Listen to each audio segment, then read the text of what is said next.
The wedding dress felt like a coffin sewn from silk. Elara Ravenwood stood before the full-length mirror in her childhood bedroom and did not recognize the woman staring back. Layers of ivory fabric cascaded down her small frame, pooling at her feet like spilled milk. Antique lace climbed her throat. Pearl buttons marched down her spine in a line so precise it felt like a sentence. A life sentence. Her platinum blonde hair had been twisted into an elaborate arrangement by servants whose hands trembled with something she refused to call pity. Her pale skin looked almost translucent against all that white. A ghost bride. A paper doll dressed up for someone else's story. 21 years old. Still untouched.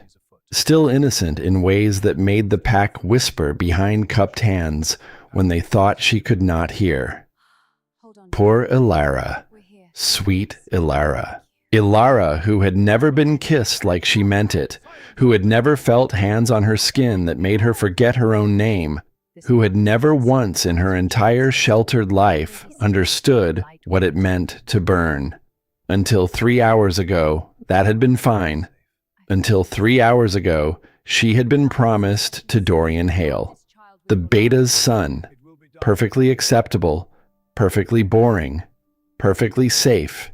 He had kissed her exactly 3 times during their 2-year courtship, and each kiss had landed on her mouth like an apology. No heat, no hunger, just the dry press of obligation against obligation. She had made peace with it, had folded her desires into a small quiet box, and tucked it beneath her ribs where no one would find it. She would marry Dorian. She would bear his children. She would grow old in a house that smelled like wood polish and mild disappointment, and she would never, not once, know what it felt like to come apart in someone's arms. Then the messenger arrived. She could still see him, mud-splattered and gray-faced, stumbling into the great hall where 200 guests had already gathered for the ceremony. His voice cracked when he said the words. Dorian Hale was dead, killed in a border skirmish with rogues. 5 warriors sent to patrol the northern boundary. Only 2 came back. His body barely recovered in time for burial rites. The hall had gone silent. 200 wolves holding their breath. 200 witnesses to the exact moment Elara's carefully constructed future shattered like glass against stone. But it was what came next that truly destroyed her. The wedding could not be canceled. Not without tremendous loss of face. Not without wasting resources the pack could ill afford.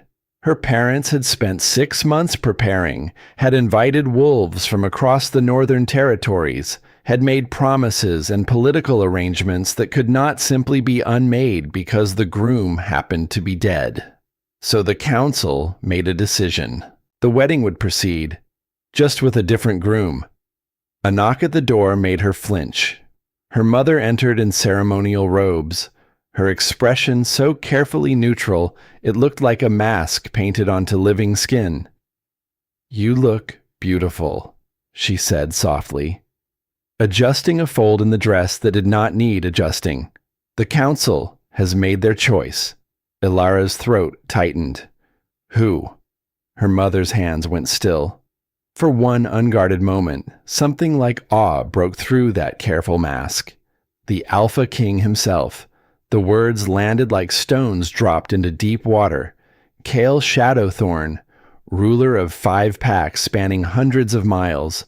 A name spoken with reverence and fear in equal measure across every territory in the north. A male whose power was not rumor or legend, but documented fact. Written in the scars of wolves who had challenged him and lived to regret it. And he had agreed to take a dead man's place, to bind himself to a common Omega he had never met. "Why?" Elara whispered. "Why would he do that?" "I do not know." Her mother's voice was barely audible, "But he is here. and you will meet him in 10 minutes. 10 minutes. She was going to meet the most powerful wolf alive in 10 minutes. Then she was going to marry him. Then, tonight, in a bed she had never seen, in a room that smelled like a stranger, he was going to claim her body in ways she could not even imagine. Her hands pressed against her stomach, fighting nausea. This was not how it was supposed to happen. This was not her story. This was someone else's nightmare wearing her dress. Her mother spoke softly about the wedding night, about trusting instincts, about letting him lead, about pleasure outweighing pain with a male who knew what he was doing. Elara barely heard any of it. Her blood was roaring too loudly in her ears. Then came another knock, sharper, harder. The knock of someone who had never once needed to knock twice. Her mother stepped back. Enter. The door opened, and Kael Shadowthorn walked into her life like he already owned it, like he already owned everything. Elara forgot how to breathe. He was enormous, 6.5 feet of hard muscle and predatory grace filling her doorway like a dark eclipse. Hair black as midnight fell unbound to his shoulders, framing a face built from sharp angles and harder edges. High cheekbones, a jaw cut from granite, a mouth that looked like it had forgotten how to smile years ago. But his eyes, goddess above, his eyes, pale blue, almost silver, like winter ice catching the last light of a dying moon. And when those eyes found hers across the small bedroom, the intensity in them hit her like a physical force, like being caught in a current, like falling from a great height with no ground in sight. She took an involuntary step backward. He noticed. Of course he noticed. A predator like him noticed everything. Her mother curtsied low. "Your Majesty, thank you for your generosity in this difficult time." Kael's gaze did not leave Elara. He did not acknowledge her mother's existence, did not glance at her, did not nod, did not perform even the smallest courtesy. Leave us. It was not a request. It was gravity. Her mother obeyed without hesitation.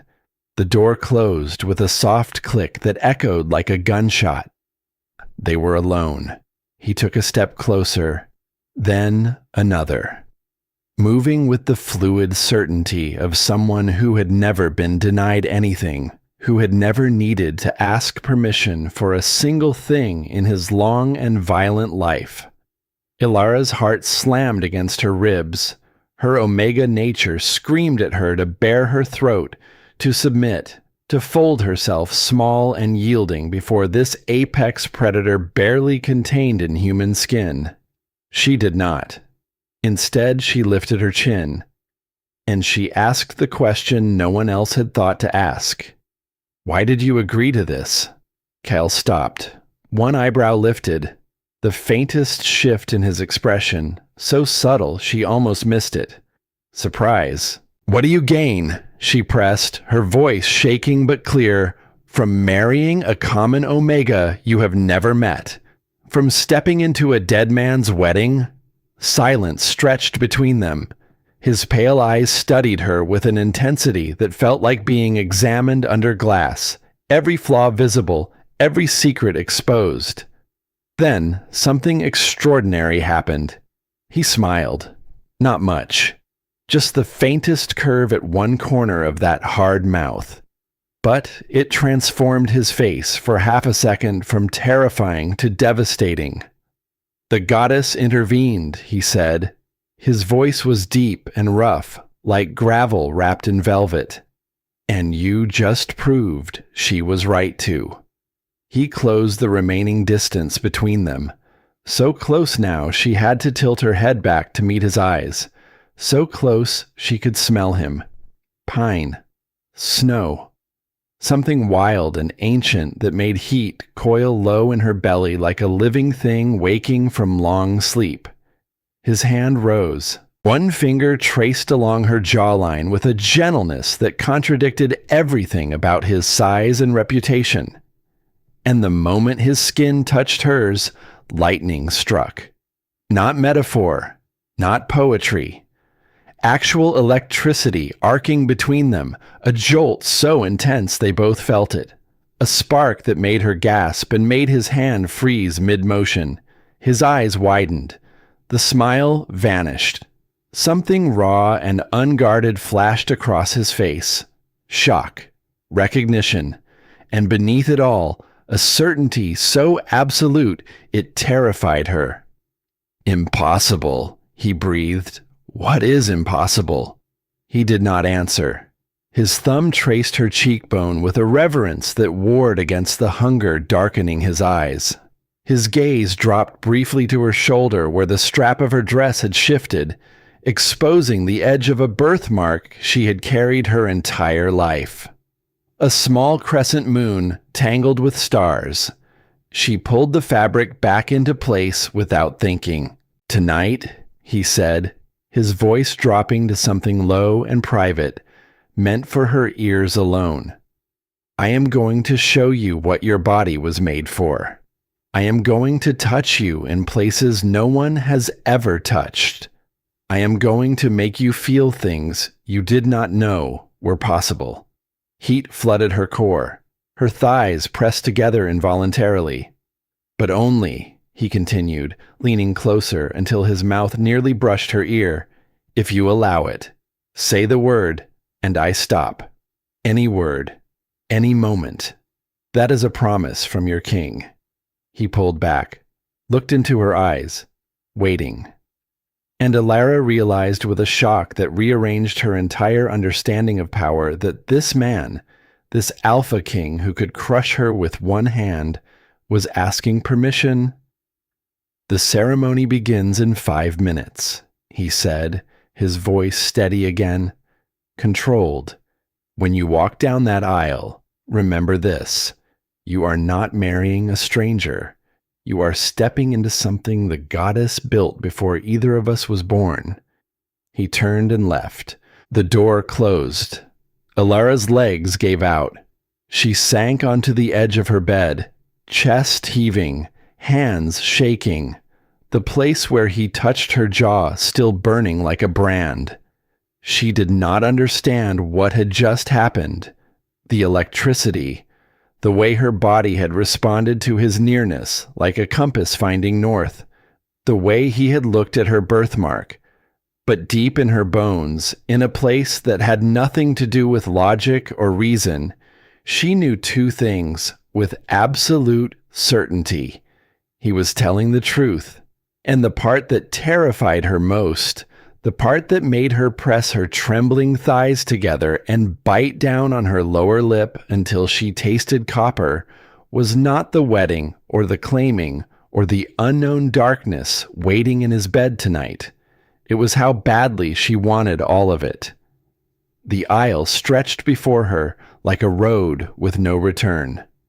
200 wolves filled the ceremonial hall, seated in curved rows that fanned outward from the altar like the ribs of some great beast. Candlelight flickered across stone walls.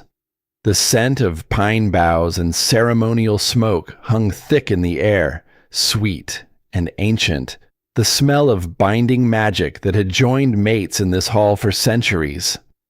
Elara's hand rested on her father's arm. She could feel him trembling, whether from grief for the groom who should have been, or from terror at the groom who was. She did not know. She did not ask.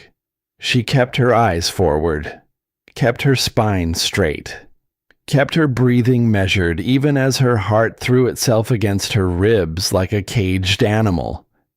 He was waiting at the altar. Kael Shadowthorn stood in formal black that probably cost more than her family's entire estate. The fabric stretched across shoulders broad enough to block out the candlelight behind him. His dark hair fell loose around that brutal face. His hands were clasped behind his back, still and patient, the posture of a male accustomed to the world arranging itself around him. But his eyes, those pale winter eyes, tracked her every step down the aisle with an intensity that made the air between them feel solid. Every step closer to him was a step deeper into something she could not name. Something ancient and inevitable.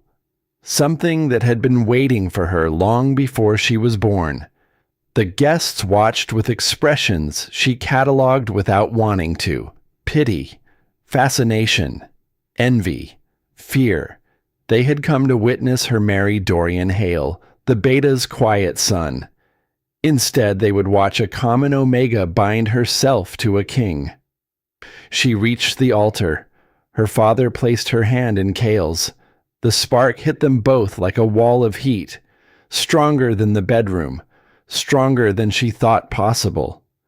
Electricity raced up her arm and bloomed through her chest, her stomach, lower, settling between her hips like a second heartbeat. Several people in the front row gasped audibly. An elder wolf pressed a hand to his chest, eyes wide. Kael's fingers closed around hers. Large, warm, absolute. He did not flinch, did not look away. But through the point where their skin met, she felt something pour into her like light through a cracked door. His emotions, raw and unfiltered. Possessiveness so fierce it stole her breath. Hunger held on a chain so tight it was shaking, and beneath both, buried deep where perhaps even he did not want her to find it, wonder. The officiant began the traditional words, vows of loyalty and protection, promises to honor the pack and produce strong heirs, obligations that would shackle them together until death pulled them apart. Elara heard herself speaking the responses as if from underwater. Her mouth formed the ancient syllables. Her voice held steady.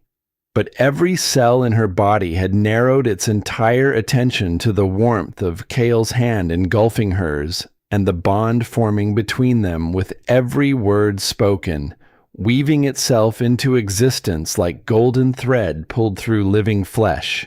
Because that was what this was. She understood it now, not because anyone had explained it, not because she had read about it in the pack archives. She understood it the way a river understands the sea it has been running toward since the mountain first released it. Mate bond. True mates. The goddess had not merely led Kael to this wedding.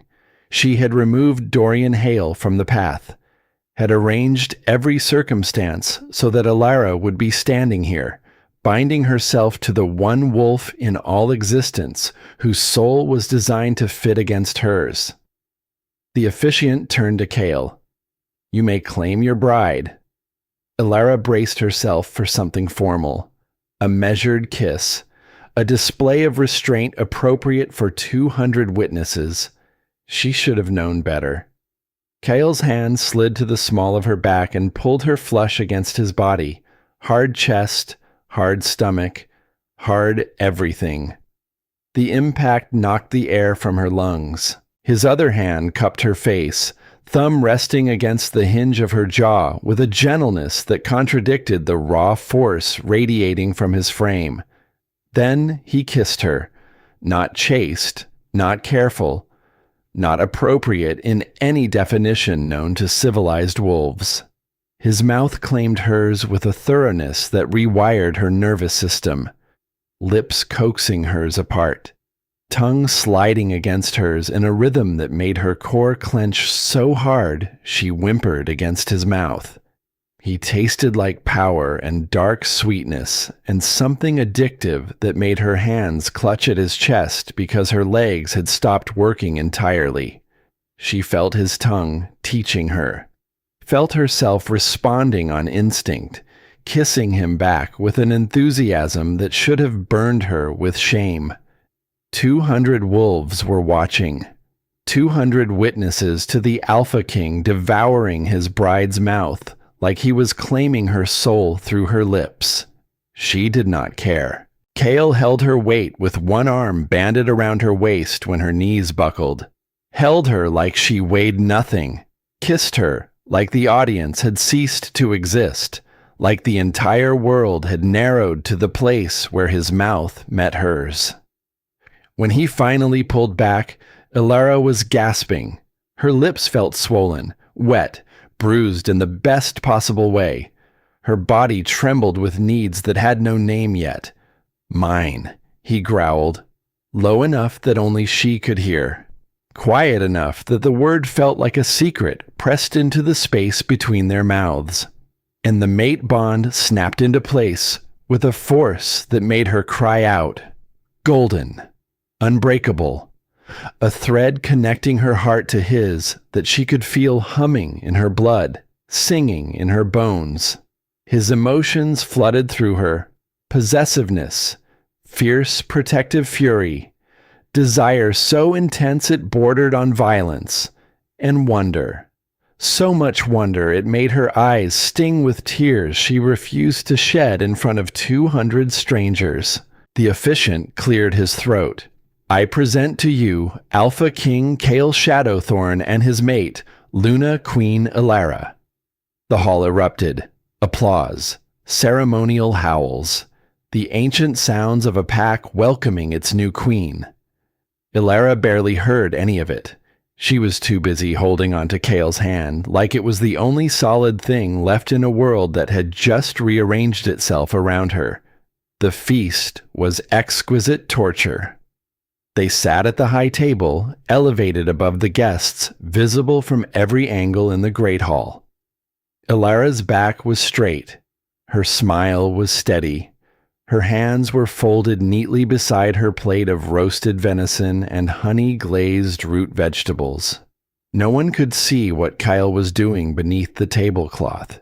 His hand had found her thigh within the first 5 minutes. Large palm resting against silk, warm and heavy, a brand she felt through every layer of fabric. To anyone watching, they were the portrait of dignified restraint, a newly mated pair making polite conversation with their well-wishers. Beneath the table, his fingers traced slow circles, higher with each pass, closer to the junction of her thighs where she was already, embarrassingly, devastatingly, wet. "Eat," he murmured against her ear during a pause between congratulations. "You are going to need your strength tonight." Pack members approached in a steady stream, elders offering blessings, warriors pledging loyalty, families presenting gifts wrapped in ceremonial cloth. Elara responded to each with grace she did not know she possessed, while Kael's fingers crept higher and her ability to form coherent sentences crept lower. Then Isolde Greymore stepped forward. Elara knew her. Everyone knew her. Daughter of Elder Greymore, one of the most powerful council members in the Northern Territories. Beautiful in the way a blade is beautiful. Dark-haired, sharp-featured, wearing a dress cut low enough to display assets that had nothing to do with political ambition and everything to do with the male sitting beside Elara. "Your Majesty." Isolde curtsied before Kael, deep enough that the view down her neckline became unavoidable. What a surprising turn of events. "I had no idea you were even attending the wedding." "The goddess works in mysterious ways," Kael replied. His tone was flat, bored. The tone of a man who had been offered something he had no interest in purchasing. Isolde's smile did not waver as she turned to Elara. And Elara, what a shock this must be. Going from a beta's bride to a queen in a single afternoon. Such a leap for someone of your background. The words were honeyed. The venom beneath them was not. Beneath the table, Kael's hand tightened on Elara's thigh. Through the bond, she felt his anger spike like a blade being drawn. But before he could speak, Elara responded, "The goddess does not make mistakes, Lady Isolde." She met the other woman's eyes with a calm she had excavated from somewhere beneath her hammering pulse. I trust her judgment, even when others find it difficult to accept. Silence, brief but thunderous. Isolde's smile cracked at the edges. Kael's hand shifted on Elara's thigh, not higher this time. He squeezed, once. Through the bond, a single emotion, pride. "Lady Isolde," he said. His voice carried the temperature of deep winter. "My mate's bloodline is irrelevant to her qualifications. The goddess chose her. That is the only credential that matters. You may go." Isolde retreated, her spine rigid, her humiliation visible to anyone watching closely enough. The moment she was out of earshot, Kael's fingers slid higher beneath Elara's dress, found the edge of her undergarment, slipped beneath the damp silk. Elara's fork clattered against her plate. She recovered it instantly, pressed her lips together, swallowed the sound that tried to climb out of her throat. "Breathe," Kael commanded softly. "Smile. Everyone is watching." She breathed. She smiled. She ate a piece of venison that tasted like nothing while the most powerful wolf in the Northern Territory stroked through her wet folds beneath a tablecloth in front of 200 guests. But even here, even drowning in sensation, she was not merely receiving. Her left hand dropped beneath the table, found his wrist, closed around it. She did not push him away. She pressed his hand harder against her, controlled the pressure, set the rhythm she needed. Kael went still. His breath caught once, sharp, almost silent. She felt shock ripple through the bond, followed immediately by something hotter and deeper than anything she had felt from him before. She had surprised the Alpha King. The realization was intoxicating. After an eternity of polite smiles and secret devastation, Kael stood. The hall quieted. "My maid and I are retiring for the evening." His hand rested on her shoulder. "I trust you understand." Knowing laughter, raised glasses. Elara's face burned as he helped her stand on legs that felt borrowed from someone else. The wetness between her thighs had soaked through everything. She was certain the entire hall could smell what he had done to her. Kael guided her through corridors lit by torchlight, up stone staircases, past guards who kept their eyes fixed firmly on the middle distance, his hand at the small of her back, proprietary but not pushing, leading but not dragging. The royal chambers were vast, dark furs on an enormous bed, heavy curtains, a fire already burning in the hearth, painting everything in amber and shadow. The door closed behind them, the lock engaged with a sound that rearranged every atom in her body. They were alone. Kael leaned against the door, watching her, those winter eyes tracking every breath she took as she stood frozen in the center of the room, silk dress clinging to curves she had never thought much about, until a king started looking at them like they were the answer to every question he had ever asked. "Come here." She went, not because he commanded it, because her body was already walking toward him before the words finished landing. She stopped directly in front of him, close enough to feel his heat, close enough to catalog every scar on his throat and hands, evidence of battles fought and survived. He was so tall she had to crane her neck, so broad her entire frame could disappear behind his. He reached behind her and began unhooking the dress, slowly, one clasp at a time. His knuckles brushed her spine with each release, and each brush sent electricity skittering across her skin. The ivory silk loosened, slipped from her shoulders, pooled at her feet. She stood before the Alpha King in nothing but thin white undergarments that hid absolutely nothing. The wet silk clung to every curve, transparent with her arousal, and she watched his eyes travel down her body with a slowness that felt like being touched. When his gaze returned to hers, his pupils had swallowed the silver almost entirely. "Before we go further," he said, and his voice had roughened to something barely human, "I need you to understand something.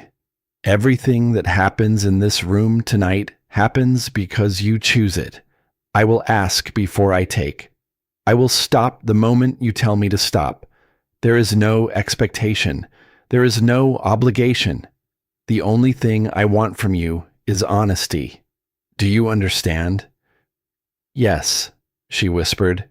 He lifted her, carried her to the bed as if she weighed nothing more than the silk dress left crumpled on the floor, laid her down on furs that smelled like him, pine and snow and dark wild places, and the scent alone made her back arch involuntarily. He looked down at her, crown of dark hair, scarred hands, eyes like frozen lightning.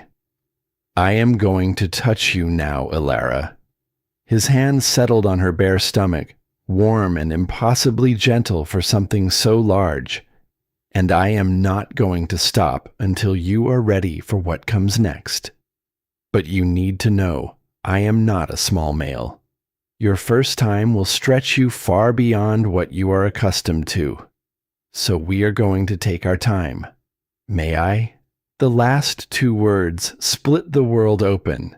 May I? 2 syllables from the most powerful alpha alive, asking permission from a trembling Omega in wet silk on her wedding night. Not taking, not demanding, asking. She reached up, cupped his face in both hands, pulled him down toward her. Yes. And for the next several hours, Kael Shadowthorn kept every promise he had made. He was patient where she expected force, gentle where she expected pain. He used his hands first, learning the geography of her body with a thoroughness that left no territory unexplored, finding nerve endings she had not known existed, coaxing responses from her flesh that she had not known her body was capable of producing. He brought her to climax once with his fingers alone, watching her face with a hunger that should have frightened her, but instead made her feel like the most powerful creature in the room. Then he used his mouth, and she learned that everything she thought she knew about pleasure had been wrong. He brought her there twice more before he finally settled between her thighs, positioned himself at her entrance, and looked into her eyes with an expression stripped bare of everything except raw want and desperate care. "This will hurt," he said honestly. "I have prepared you as much as I can, but my size will stretch you beyond what my fingers could. Tell me to stop, and I stop. Tell me to slow down, and I slow down. Tell me you need a moment, and I will wait as long as you need." She wrapped her legs around his waist and pulled him forward. It hurt. Briefly, sharply, the tearing of something old making way for something new. Then fullness beyond anything she had imagined. Then his groan against her throat, deep and shattered, the sound of a powerful male coming completely undone. Then movement, slow at first, then faster, then rhythm, then fire. She screamed his name before the night was half over. Screamed it again before dawn began to lighten the edges of the heavy curtains. And afterward, in the quiet that follows the kind of storm that changes landscapes, Kael pulled her against his chest, pressed his lips to her hair, wrapped both arms around her like the world might try to take her while he slept. "You are remarkable," he murmured into the darkness. "And tomorrow, I am going to make sure you know it." Elara lay in the circle of his arms, body singing with a soreness that felt like a revelation, and waited for sleep to find her. But her mind would not quiet, because she could feel him through the bond now, could feel the wall of emotion he held in check while he claimed her. Not just desire, not just satisfaction. Something deeper, something that terrified him as much as it terrified her. She pressed her face into his chest and let his heartbeat count her down into darkness. Morning came in gold and shadow. She woke alone, sore in places she had not known could be sore. Wrapped in furs that smelled so strongly of Kael and of what they had done together that her core clenched with fresh want despite the ache between her thighs. The door opened. Kael entered carrying a tray laden with food. Shirtless, sleep pants riding low on hips that she now knew intimately, revealing the carved landscape of his abdomen and the dark trail of hair that disappeared beneath the waistband. "Good morning, little Omega." He set the tray on the bedside table, but beside the food, propped against a glass of water, was something unexpected. A book. Ancient, leather-bound, thick with yellowed pages. Elara reached for it, turned it over, read the embossed title in the old language, Pack Law of the Northern Territories, a complete record. She looked up at him. "You are Luna Queen now," Kael said. He sat on the edge of the bed. His expression was serious in a way that had nothing to do with last night and everything to do with the future. "There are wolves on the council who will try to use your common bloodline against you. They will cite precedent, invoke tradition, twist the law into a weapon aimed at your throat." He tapped the cover of the book. "Learn the law before they do.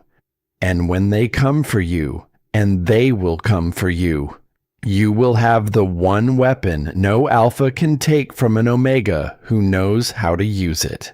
Knowledge." Elara looked at the book in her hands, then at the male who had given it to her. This king who had spent the night learning every secret her body held, who had made her scream and weep and beg, who could have given her jewelry or flowers or pretty words this morning. Instead, he gave her armor. She opened the book to the first page and began to read. 7 days. That was how long the world left them alone. 7 days sealed inside the royal chambers while duty waited on the other side of the locked door like a patient wolf. 7 days of learning each other in ways that went far deeper than flesh, though the flesh was extraordinary.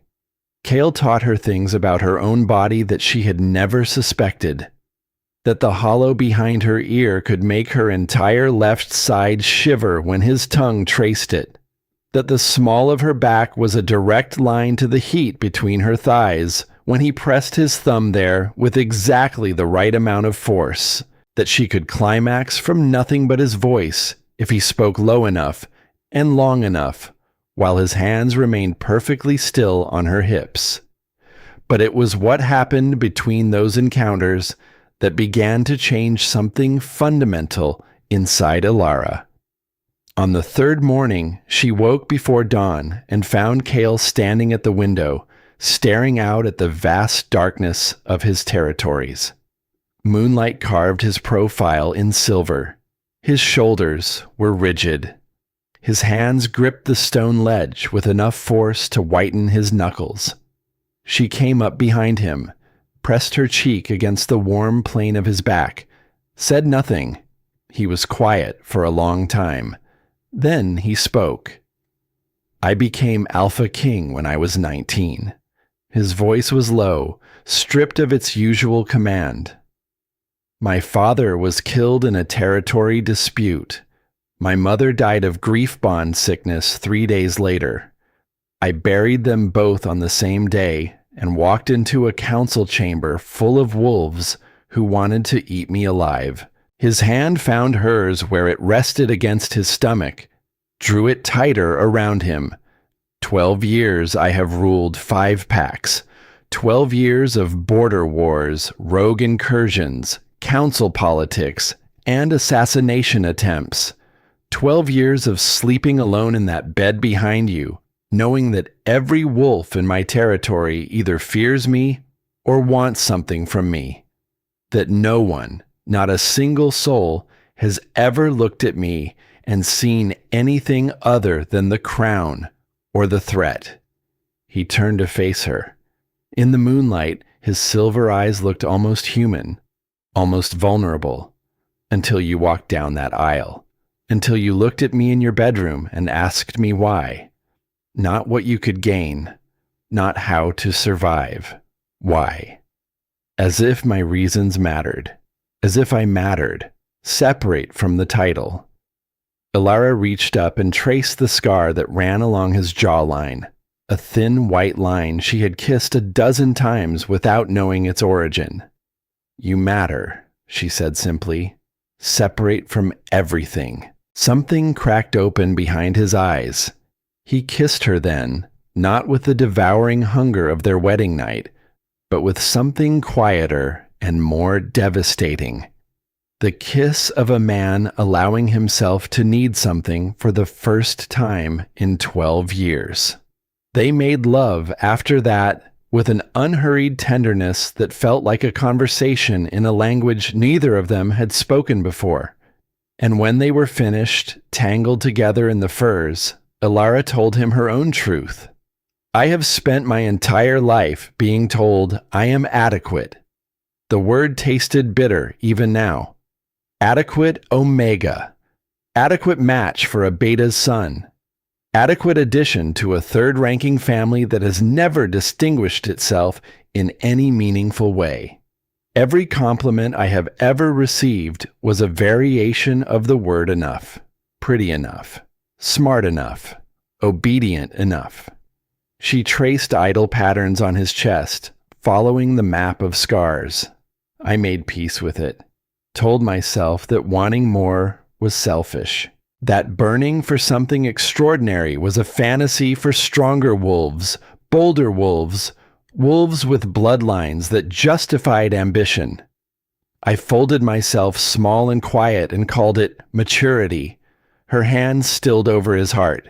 Then you walked through my door, and you looked at me like I was the most extraordinary thing you had ever seen.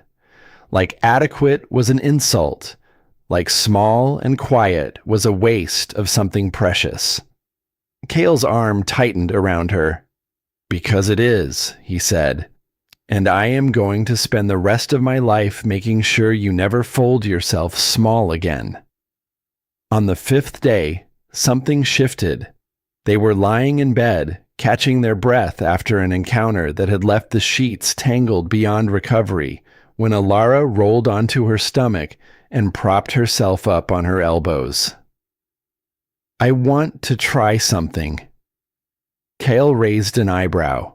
His body was sprawled across the mattress with the easy confidence of a male who had nothing to prove. Scars mapped his torso like a history written in skin. The late afternoon light painted everything in amber. Tell me. I want to lead. A pause, subtle but charged. His silver eyes searched hers. Explain. Every time, Elara said carefully, you have been the one guiding, teaching, deciding the pace, and I have loved every moment, but I want to know what it feels like to touch you, to explore you, to make you lose control instead of always being the one losing mine. Kael was silent for 3 heartbeats. Then he placed both hands behind his head and let his body go deliberately, completely still. The posture of a wolf baring its throat. Then lead, little Omega. She started slowly, mapped him with her hands first, learning the topography of muscle and scar tissue, finding the places that made his breath catch, the ridge of his hip bone, the inside of his wrist where his pulse kicked against her lips, the sensitive skin just below his navel where his stomach muscles contracted sharply when she dragged her mouth across them. She explored lower, wrapped her hand around the hard length of him, and watched his jaw clench, watched his fists grip the furs behind his head, watched the most powerful alpha in the Northern Territories fight for control, while a common Omega took him apart with nothing but curiosity and careful hands. She climbed on top of him, lowered herself onto him at her own pace, controlling the depth, the angle, the rhythm. His hands came to her hips but did not guide, did not push, just held, just anchored her while she found what she needed. When she came, it was different from every time before, deeper, earned, hers, not given to her by his skill or his patience, but claimed by her own hands, her own movement, her own choice. Kael followed moments later, and the sound he made, raw and broken and utterly surrendered, was the most powerful thing Elara had ever heard. Afterward, she lay on his chest, listening to his heartbeat slow. "You surprised me," he said quietly. His hand traced lazy circles on her back. "Good. No." He tilted her chin up to look at him. His expression was serious. "Good does not cover it. I have never surrendered control to anyone. Not in battle, not in council, not in bed. You are the first person I have trusted enough to let lead." The weight of that confession settled over her like a second bond, invisible but unbreakable. On the 8th day, the world came for them. The council chamber was carved from ancient stone, massive and cold, designed to make anyone sitting in it feel the weight of centuries. 12 wolves sat around a rectangular table that could seat 20, alphas and elders whose bloodlines stretched back to the founding of the Northern Territories. Elara sat beside Kael at the head of the table. She wore formal robes of deep blue that the palace seamstresses had altered overnight to fit her small frame. Her hair was braided in the traditional Luna Queen style. Her spine was straight. Her expression was composed. Her hands, hidden beneath the table, were shaking. Most of the council offered congratulations, genuine smiles, pledged loyalty. The Beta commander, a weathered female named Thessa, bowed her head with what appeared to be real respect. Then Elder Malachar Ironveil spoke. He sat directly across from Elara, silver-haired, sharp-eyed, lean in the way old predators become lean. He had been on this council for 4 decades. He had survived 3 Alpha Kings. He had outlasted every challenge to his authority through patience and precision and a ruthlessness that hid itself behind protocol. "Your Majesty," he said, addressing Kael while his eyes remained fixed on Elara. "While we celebrate the fortuitous mating bond that has blessed our territories, we must address certain practicalities regarding the Luna Queen's qualifications for her role." The room temperature dropped. Kael's voice was soft, dangerously soft. "What practicalities, Elder Malachar? The Luna Queen has no experience in governance, no training in diplomacy, no education in pack law or territorial management. She comes from a third-ranking family with no history of leadership. These are not insults. They are facts. And facts must be addressed." Elara felt the anger surge through the bond from Kael, hot and violent and barely leashed. He opened his mouth to respond, but she placed her hand on his forearm beneath the table. Pressed once. "Let me." He stilled. Through the bond, a question. She answered it with steady certainty she did not fully feel. Then she spoke. "Elder Malachar." Her voice carried clearly across the stone chamber. "You are correct that my family holds 3rd rank and that my formal training in governance has been limited. But you are incorrect about pack law." She paused. Let the silence work. Article 12, Section 3 of the Territorial Compact states that a Luna Queen's authority derives not from bloodline, but from the mate bond itself, which is considered divine appointment. Article 19, Section 7 further establishes that no council member may challenge a divinely appointed Luna's right to speak, vote, or preside in the absence of the Alpha King. The room went very still. Malakar's expression did not change, but something shifted behind his eyes, a recalculation. I may be common, Elara continued, but I am not ignorant, and I learn very quickly. In the silence that followed, Elara caught movement at the edge of her vision. A door at the side of the chamber opened quietly, and Isolde Greymore slipped in. "Forgive my tardiness," Isolde said, taking her seat beside her father, Elder Greymore. She wore a dress of deep green that complemented her dark hair. Her smile was perfectly calibrated. Her eyes found Elara's across the table and held them for a moment too long. Something cold passed between them, something that had nothing to do with politics and everything to do with the male sitting beside Elara.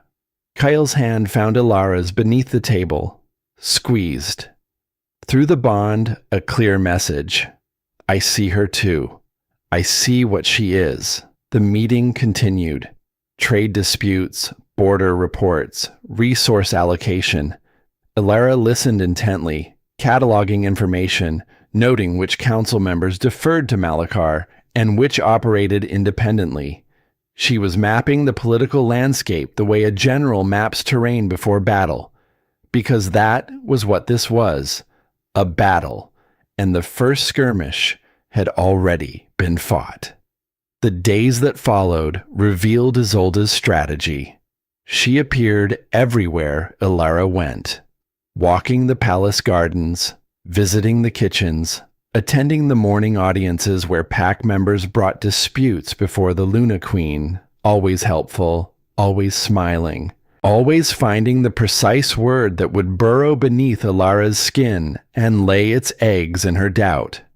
"You are doing wonderfully," Isolde said one afternoon as they walked through the formal gardens. Rose hedges towered on either side, creating corridors of green that muffled sound and concealed conversation. Truly remarkable for someone thrown into the role with no preparation. "Thank you," Elara replied carefully. "Neutral. Guarded." "Though I wonder," Isolde continued, her tone shifting to something that wore concern like a costume, "whether you have considered what happens when the initial passion fades. Mate bonds are powerful in the beginning, overwhelming even, but the biological intensity does diminish over time, and an alpha king has needs that one omega, however willing, may not be equipped to fulfill permanently." Elara said nothing, kept walking, kept her face smooth.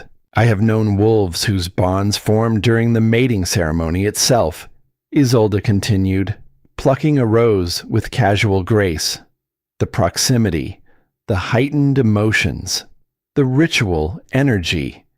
It can create a bond that feels authentic but is really just circumstance wearing a mask.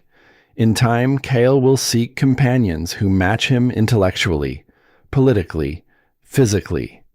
She turned to Elara with an expression of exquisite sympathy. "I say this as someone who cares about your well-being, not to cause pain." Every word was a needle inserted with surgical precision, and the worst part, the part that made Elara's chest ache as she lay beside Kael that night, was that some of those needles found existing wounds, doubts she had carried since before the wedding, questions she had been too afraid to ask. Was the bond real? Or was it just biology conspiring with circumstance? Did Kael want her? Or had he simply accepted what the goddess provided? Would his desire survive the ordinary days? The morning breath and the political arguments and the slow erosion of novelty? Kael felt her distress through the bond before she said a word. He rolled toward her in the darkness, propped himself on one elbow, and looked down at her with eyes that saw through every wall she had ever built. "Tell me." Elara tried to dismiss it, shook her head. "It is nothing. It is not nothing." His hand cupped her face, gentle but immovable. Something is eating at you, and I can feel it rotting through the bond like poison in clean water. Tell me who put it there, she told him. Not everything, not the specific words, but enough. Enough for his expression to shift from concern to a cold fury that made the air in the room feel thin. He was quiet for a moment, controlling the rage she could feel hammering through the bond like a war drum. Then he spoke. I did not choose you initially. That is true. I came to that wedding because the goddess whispered in my blood that something was waiting for me there. I did not know what. I did not know who. His thumb traced her cheekbone, but the moment I touched your jaw in that bedroom and felt the spark, I chose you. The moment you looked at me with fear in your eyes but questions on your tongue, I chose you. Every single moment since, waking and sleeping, I have chosen you. Not because biology demanded it, not because the bond compelled it, because you are the first person in my life who has made me want to be chosen back. He kissed her forehead, her eyelids, the tip of her nose, the corner of her mouth.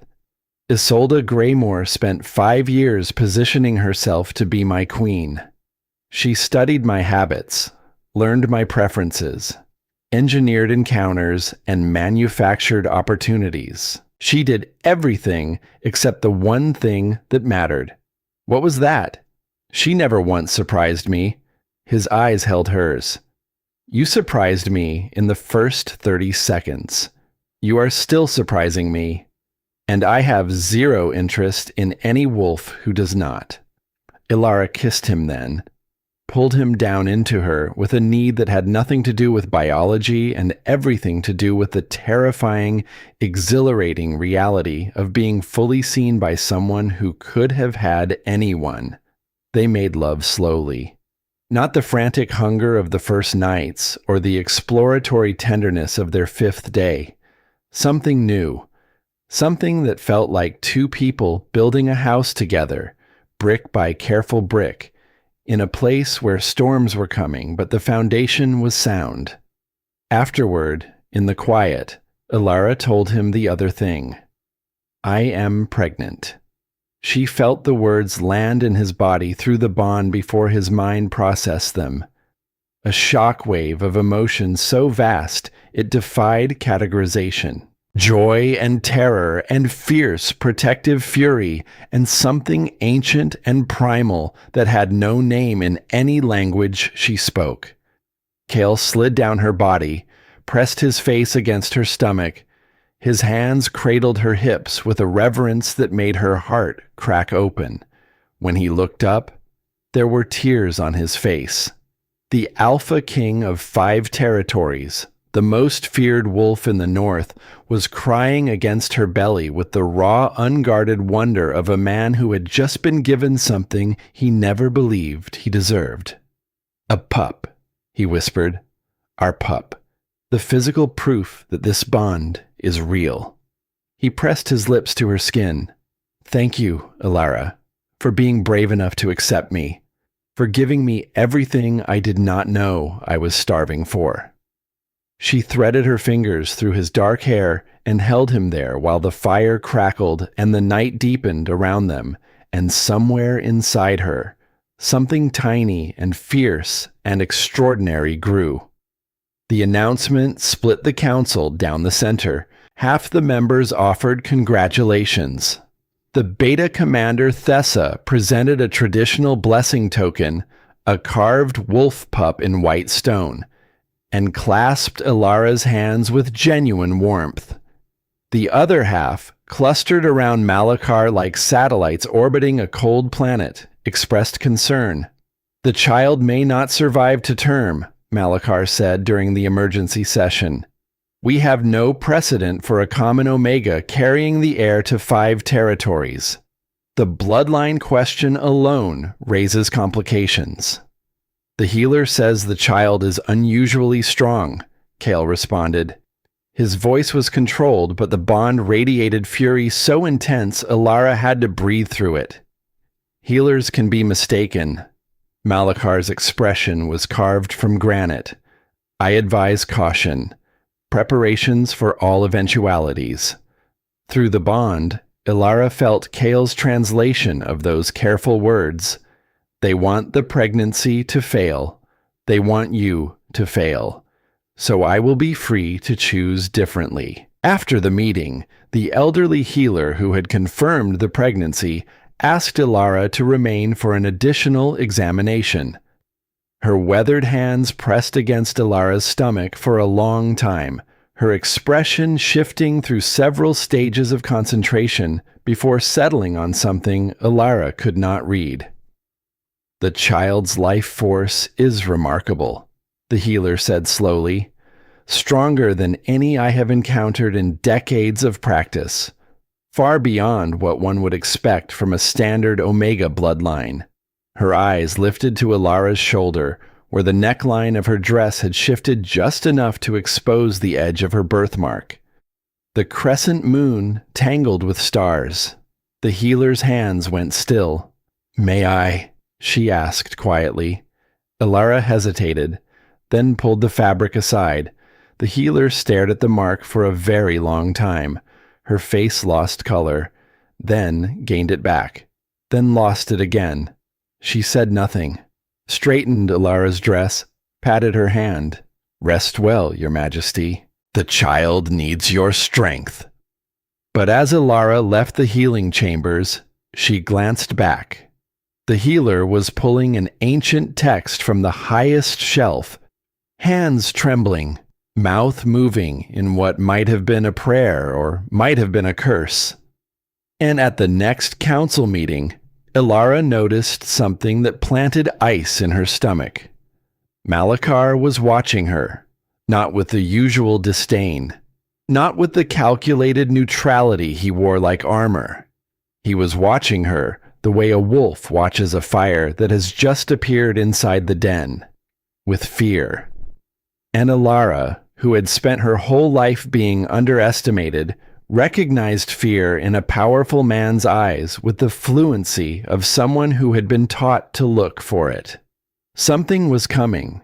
Something that had nothing to do with politics or jealousy or council maneuvering. Something that had everything to do with the mark on her shoulder and the impossible child growing in her womb. The poison came disguised as kindness. 4 months into the pregnancy, Elara had established a weekly tea gathering with the highborn females of the pack, a political necessity dressed in porcelain cups and honey cakes. These women controlled social currency more valuable than gold. Their whispers shaped opinion. Their approval opened doors that even the Alpha King's command could not force. Elara had learned to navigate these gatherings with careful grace. Smile, but not too widely. Listen more than speak. Compliment without flattering. Disagree without confronting. It was exhausting work, the kind of labor invisible to anyone who had never been the least powerful person in a room full of predators wearing silk. On this particular afternoon, 12 women sat in the formal receiving room. Sunlight poured through tall windows, warming the stone floors. The scent of jasmine tea curled through the air. Conversation hummed pleasantly about pup naming traditions and the upcoming harvest celebration. Isolde Greymore presided over the tea service with practiced elegance. She had claimed this role weeks ago, citing her experience with formal entertaining, and Elara had allowed it because refusing would have appeared petty. A mistake she would not repeat. Isolde poured with beautiful precision. Each cup received the same measured stream of amber liquid, the same small smile, the same graceful tilt of the wrist. When she reached Elara's cup, she added an extra spoonful of honey. "For the baby," she said warmly. "My mother always said honey sweetens the womb." Several women murmured approval. Elara accepted the cup with a nod of thanks, raised it to her lips, and drank. The taste was wrong. Not dramatically wrong. Not the obvious bitterness of poison in a story told to frighten children. Just a faint edge beneath the honey. A metallic whisper buried so deep in the sweetness that most tongues would never find it. But Elara had spent 4 months with heightened senses, the pregnancy sharpening her awareness to a razor's edge, and her body recognized the wrongness before her mind could name it. She set the cup down, carefully, without haste, without drawing attention, but something was already happening inside her. It started as warmth in her stomach, uncomfortable but not alarming. Then the warmth concentrated, tightened, collapsed into a fist of pain that clenched around her womb with sudden and vicious precision. Elara's hand flew to her belly. The room tilted. Colors bled at the edges. "Something is wrong," she said. Her voice was steady despite the ice flooding her veins. "The baby. Something is wrong with the baby." The room erupted into motion. Women standing, calling for servants, reaching for her with hands that meant well but could not help. Through the chaos, through the noise, through the cramping that was now coming in waves, Elara looked at Isolde, and she saw it. One moment, less than a heartbeat, a flash so brief that anyone not looking for it would have missed it entirely. Satisfaction. Deep, gleaming reptilian satisfaction pooling in Isolde's dark eyes before the mask of concern descended so smoothly it was clear she had practiced the transition. Then Isolde was at her side, gripping her arm, calling for the healer with a voice pitched perfectly between alarm and composure. "Someone help her. The Luna Queen is unwell. Quickly, please." But Elara had seen it, and she would not forget. Kael arrived before the healer. He came through the door like a storm breaking through a wall, took one look at Elara doubled over in her chair, at the teacup on the table, at the color draining from her face, and something inside him went very still in the way that oceans go still before tsunamis. He did not roar, did not shout. The silence that came out of him was far more terrifying than any sound. He crossed the room in 3 strides, lifted Elara from the chair as if the 12 women surrounding her did not exist, cradled her against his chest with hands that were shaking, visibly shaking, the first time she had ever seen his body betray him. Through the bond, she felt everything he could not say. Terror so deep it had no floor, rage so hot it had no ceiling, and beneath both, a desperate pleading directed at the goddess herself, a prayer from a man who had never prayed for anything in his life. The healer worked through the night, herbs pressed against Elara's stomach, poultices that smelled of earth and old magic, chants in the ancient tongue that made the candle flames lean sideways. The cramping came in waves, each one a knife turning in her womb, and Elara endured them the way she endured everything in her life, quietly, with her teeth clenched and her hands gripping the sheets, and her eyes fixed on a point beyond the pain where her child was still alive, still fighting, still holding on. Kael sat beside her through all of it. He held her hand with a grip that would have crushed stone. His face was a mask of forced composure that cracked every time she cried out, rebuilt itself every time she looked at him, cracked again with each new wave of pain. At dawn, the healer straightened, wiped her hands, let out a breath that seemed to carry the weight of decades. The child is stable. Her voice was hoarse from hours of chanting. Mother and baby will survive. Kael closed his eyes. His entire body sagged with a relief so total it looked like collapse. The poison was nightshade, the healer continued. Her expression hardened, administered in precise quantity, enough to trigger a miscarriage, not enough to kill the mother. Whoever did this understood dosage with expert accuracy. They wanted the pregnancy ended without the evidence of murder. Silence, heavy as earth. "The tea," Elara said. Her voice was weak, but her mind was clear, sharper than it had been in months, honed by hours of pain into something bright and cutting. Isolde poured it. She added extra honey to my cup. Only my cup. Kael stood. The movement was slow and deliberate, and contained more violence than any explosion. He walked to the door, opened it, spoke to the guards outside in a voice stripped of everything except command. "Secure Lady Isolde Greymore. Search her chambers. Every drawer, every hidden space, every correspondence. Bring me everything." The investigation was swift. They found nightshade powder in a compartment carved into the base of Isolde's wardrobe. They found letters exchanged with a rogue herbalist in the Eastern Territories, detailing dosage calculations for various body weights, with a final letter specifying the weight of a pregnant Omega of Elara's build.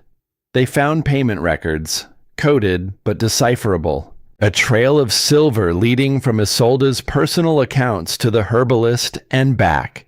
Damning, absolute, undeniable. But Elara had been reading the letters with the analytical precision of someone who had spent 4 months studying pack law for 6 hours every day. And between the lines, in the spaces where Isolde discussed timing and opportunity, she found something else. A reference to the schedule, not the general schedule of the tea gatherings, which was common knowledge, but the specific schedule for that particular afternoon. The fact that Elara would be attending despite having canceled the previous 2 weeks due to morning sickness. The fact that the additional healer who usually attended had been reassigned that day. Information that Isolde could not have obtained on her own. Someone on the council had told her. Someone with access to the private scheduling correspondence between the Luna Queen's household and the Royal Guard rotation. Someone who knew exactly when Elara would be vulnerable and exactly when the safety net around her would be thinnest. Elara sat with this knowledge in the quiet of her recovery bed, while Kael raged and guards searched and the palace churned with fury. She turned it over in her mind the way she turned pages in the law book, carefully, thoroughly, looking at every angle before deciding. She knew who it was. The list of council members with access to that scheduling information contained exactly 4 names, and 3 of them had been confirmed loyal through months of careful observation. The 4th was Elder Malachar Ironveil. But knowing was not the same as proving. Malachar was too careful, too experienced, too deeply rooted in the power structure to be brought down by inference and suspicion. He would deny. He would deflect. He would turn the accusation back against Elara and use it as evidence of her paranoia and unsuitability for the throne. If she struck at him now and missed, she would never get another chance. So Elara made a choice, the hardest kind, the kind that required holding a weapon without using it, knowing the right moment had not yet come, trusting that patience would serve her better than passion. She told Kael about Isolde. She gave him every piece of evidence. She supported the investigation and the punishment that followed. But she said nothing about Malachar. Not yet. The banishment hearing was held in the Great Hall. Full council. Full audience. Isolde Greymore stood in the center of the floor, stripped of her fine clothes, and dressed in the plain gray shift of the accused. Her dark hair hung loose around a face that had finally lost its careful composure. The evidence was presented. The nightshade, the letters, the payments. each piece laid out with methodical precision by the Beta Commander Thessa, whose voice carried the flat disgust of a soldier confronting cowardice. Isolde denied everything, claimed she was being framed, claimed enemies within the palace had planted the evidence. Her voice was steady, but her eyes darted, searching for allies, finding none.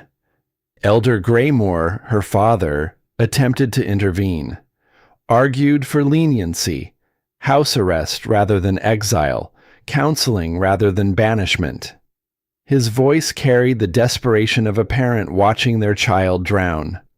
Kael's response was ice. Your daughter poisoned my mate, attempted to murder my heir. The only reason she still draws breath is because my Luna Queen survived.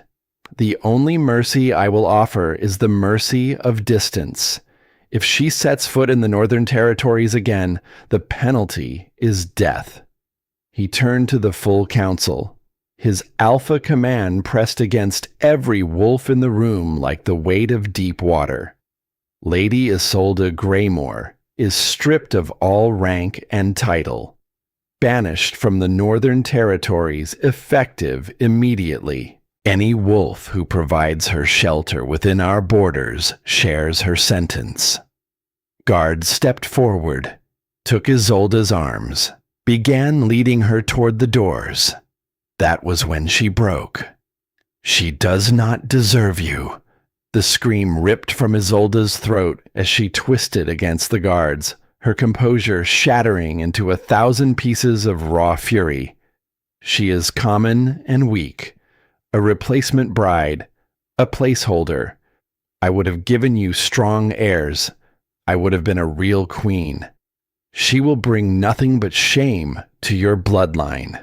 The doors closed on her rage. The sound echoed through the great hall and then died, leaving a silence thick enough to choke on. Elara sat beside Kael through all of it. Her hand rested on her swollen belly. Her face was composed. Her heartbeat was steady, but inside her chest, behind the calm exterior, she was counting. Malachar had not spoken once during the entire hearing, had not defended Isolde, had not protested her banishment, had sat in perfect stillness with his hands folded on the table, watching the proceedings with the detached interest of a man observing a chess piece being removed from a board he was still playing. He was cutting his losses, sacrificing Isolde to protect himself. Elara filed this observation beside the others, added it to the architecture of patience she was constructing inside her mind, and waited. The revelation came 3 days later. Elara was recovering in the royal chambers, confined to bed rest by a healer who was taking no chances. Kael had barely left her side, working from a desk he had moved into the bedroom, sleeping with one hand always resting on her belly, as if his touch alone could shield the child growing inside. The healer came for her weekly examination, pressed her hands against the growing swell of Elara's stomach, and held them there for a very long time. Her expression moved through stages that Elara had learned to read over the months. Concentration, surprise, deeper concentration. Then something new. Something that looked like recognition mixed with fear. I need to show you something, the healer said. She produced the ancient text, the one Elara had seen her reach for weeks ago on the highest shelf, leather-bound, brittle with age, illuminated with illustrations painted in pigments that no longer existed. She opened it to a specific page. The illustration showed an Omega, but not an ordinary Omega. This woman stood in moonlight with her eyes blazing gold and her hair flowing like liquid silver. On her shoulder, rendered in precise detail, was a mark, a crescent moon intertwined with stars. The lunar sovereignty, the healer said quietly. A bloodline of royal Omegas who ruled before the current pact system was established. They possessed abilities beyond any Omega alive today. The power to command through voice alone. The ability to heal through touch. Strength that rivaled Alpha Kings. She paused. Let the weight of her next words build. They were hunted to extinction over 3 centuries ago. The Alphas who established the current hierarchy saw them as the greatest threat to their power. They were slaughtered. Entire families destroyed. Children killed in their cribs. But some legends suggest that a few survived, went into hiding, diluted their bloodline over generations to escape detection. Elara's hand moved to her shoulder. The gesture was automatic, unconscious, the way a tongue finds a loose tooth. Her birthmark pulsed beneath her fingers as if it had been listening. Let me see it, the healer whispered. Elara lowered the neckline of her sleeping gown. The healer stared at the mark on her shoulder, the crescent moon tangled with stars, etched into her pale skin like a signature written before she was born. Identical to the illustration in the text, line for line, curve for curve, star for star.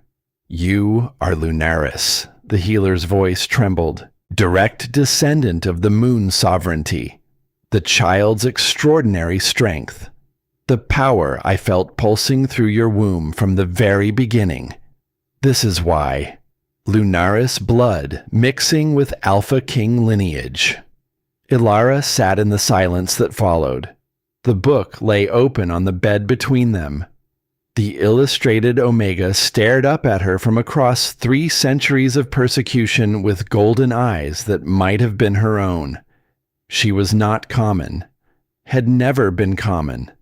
The quiet girl who folded herself small and called it maturity, who accepted adequate as her highest aspiration, who believed she was nobody. That girl carried the blood of queens inside her veins. The irony was sharp enough to draw blood. Does Kael know? The healer asked. No. I did not know myself. The healer gripped her hand. You must be careful, extremely careful. If the wrong wolves learn what you are, what your child will be, history could repeat itself. The Lunaris were not destroyed because they were evil. They were destroyed because they were powerful. And power in the hands of an Omega is the one thing certain men have never learned to tolerate. As if the universe had been listening, the child kicked, hard, harder than any movement Elara had felt before. A sharp jolt against her ribs that made her gasp and press both hands to her stomach. The healer's eyes widened. She placed her palm flat against the swell and held it there, waiting. The baby settled. The moment passed, but the healer's expression did not relax. The child is restless, she said carefully. Your body has been through tremendous stress. The poisoning, the recovery, and now this revelation. You need absolute rest, Your Majesty. No excitement, no strain. The next few months are critical. Elara nodded. But beneath her hands, she could feel Orion moving with a fierce, impatient energy that had nothing to do with restlessness and everything to do with the ancient blood singing through his veins. When Kael returned to the chambers that evening, Elara was waiting. She took his hand before he could speak, placed it on her stomach. Through the bond, she let him feel what she had been hiding. Not the fear, not the pain, but the discovery. The mark on my shoulder, she said. It is not just a birthmark. She told him everything. The Lunaris bloodline, the moon sovereignty, the extinction that was not quite extinction, the reason their child burned with power that no healer could explain. Kael listened without interrupting. His hand remained on her belly. His expression did not change. When she finished, the silence between them was vast and deep, the silence of someone standing at the edge of a revelation that rearranges every assumption they have ever held. Then he leaned forward and pressed his forehead against hers. "I married you believing you were a common Omega," he said quietly. "I fell in love with you believing you were a common Omega. This changes nothing about what you are to me, but it changes everything about what we must protect." His hand tightened on hers. "Our son," he said, "will be the most powerful wolf born in 3 centuries, and there are wolves who will kill to prevent that." Through the bond, she felt his resolve solidify, not just the protective fury of a mate and father, something deeper, the strategic calculation of a king who understood exactly what this revelation meant for every power structure in the Northern Territories. They held each other in the firelight, 2 wolves carrying a secret that could save their dynasty or destroy it. And between them, inside the curve of Elara's body, a child with golden eyes dreamed of moonlight and waited to be born. But the universe had decided that waiting was no longer an option. The contractions began at midnight. Too early, too fast, too strong. The child was coming whether the world was ready or not. And as the healer rushed to prepare and the guards ran to summon reinforcements, and Kael gripped Elara's hand with the desperation of a man watching the most important thing in his world approach the edge of a cliff, Elara felt one thing through the bond that terrified her more than the pain. Kael was afraid. The Alpha King, who had never feared anything in his life, was afraid.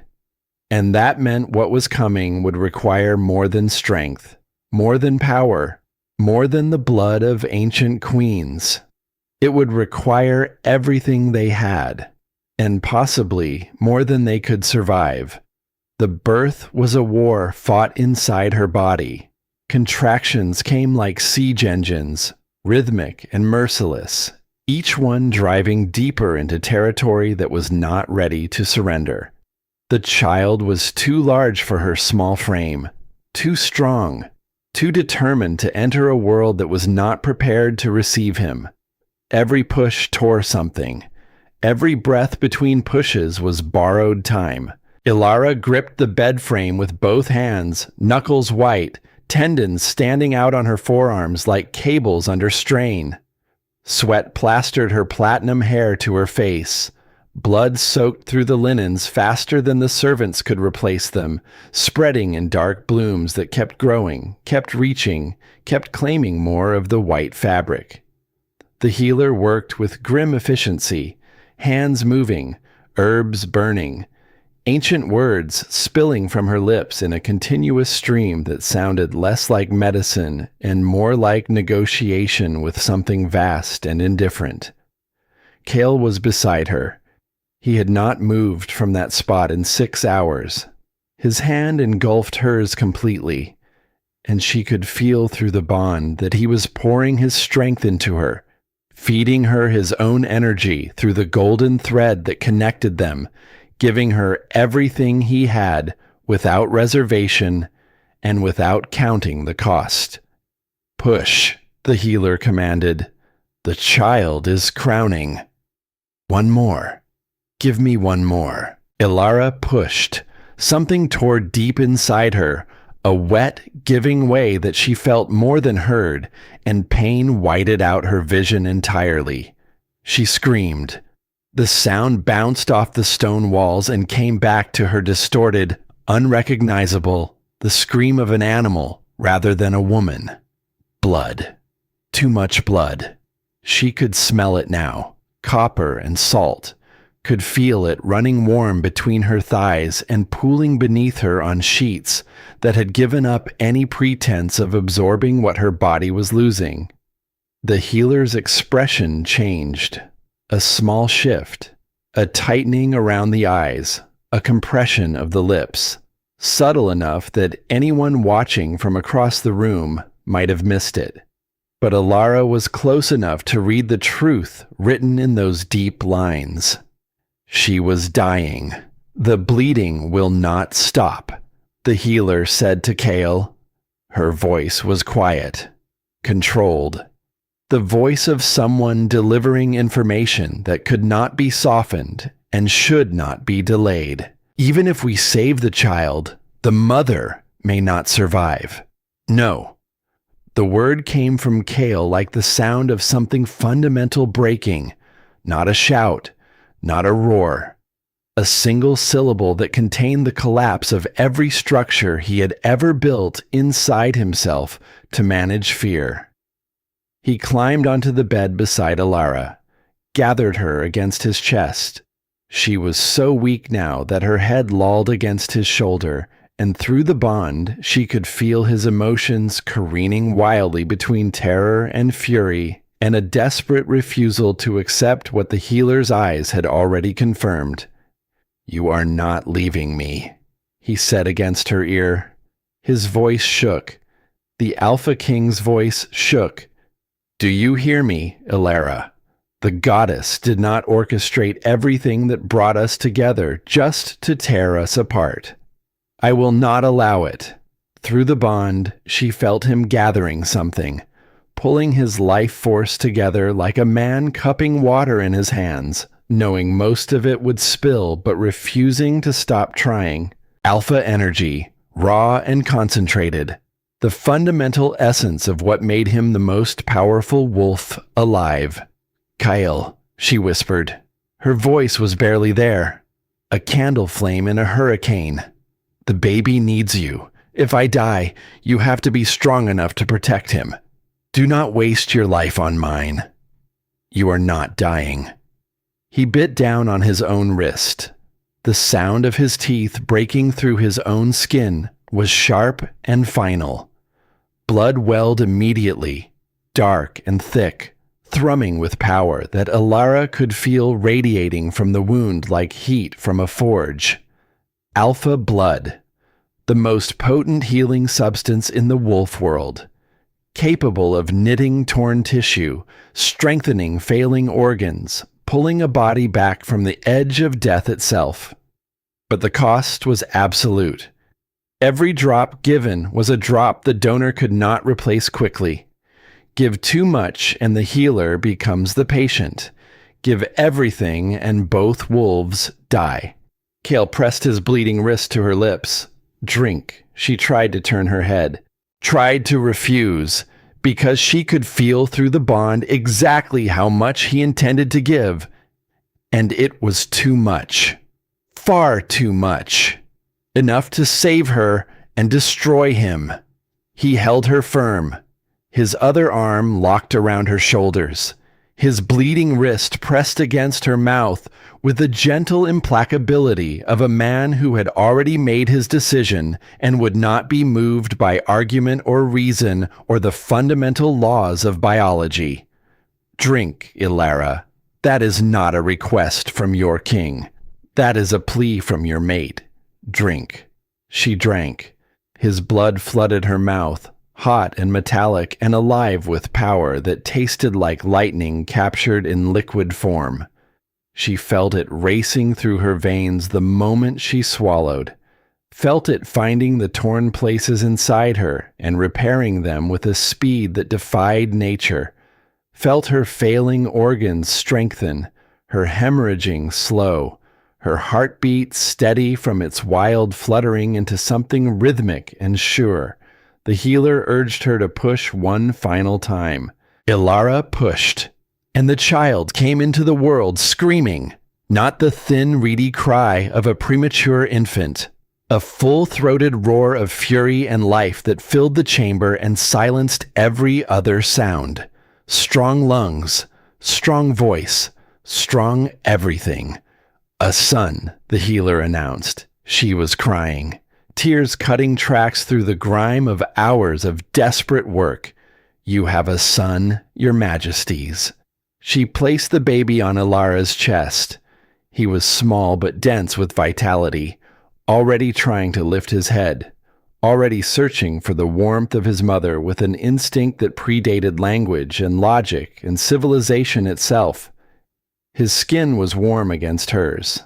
His tiny fist found a strand of her hair and gripped it with surprising strength.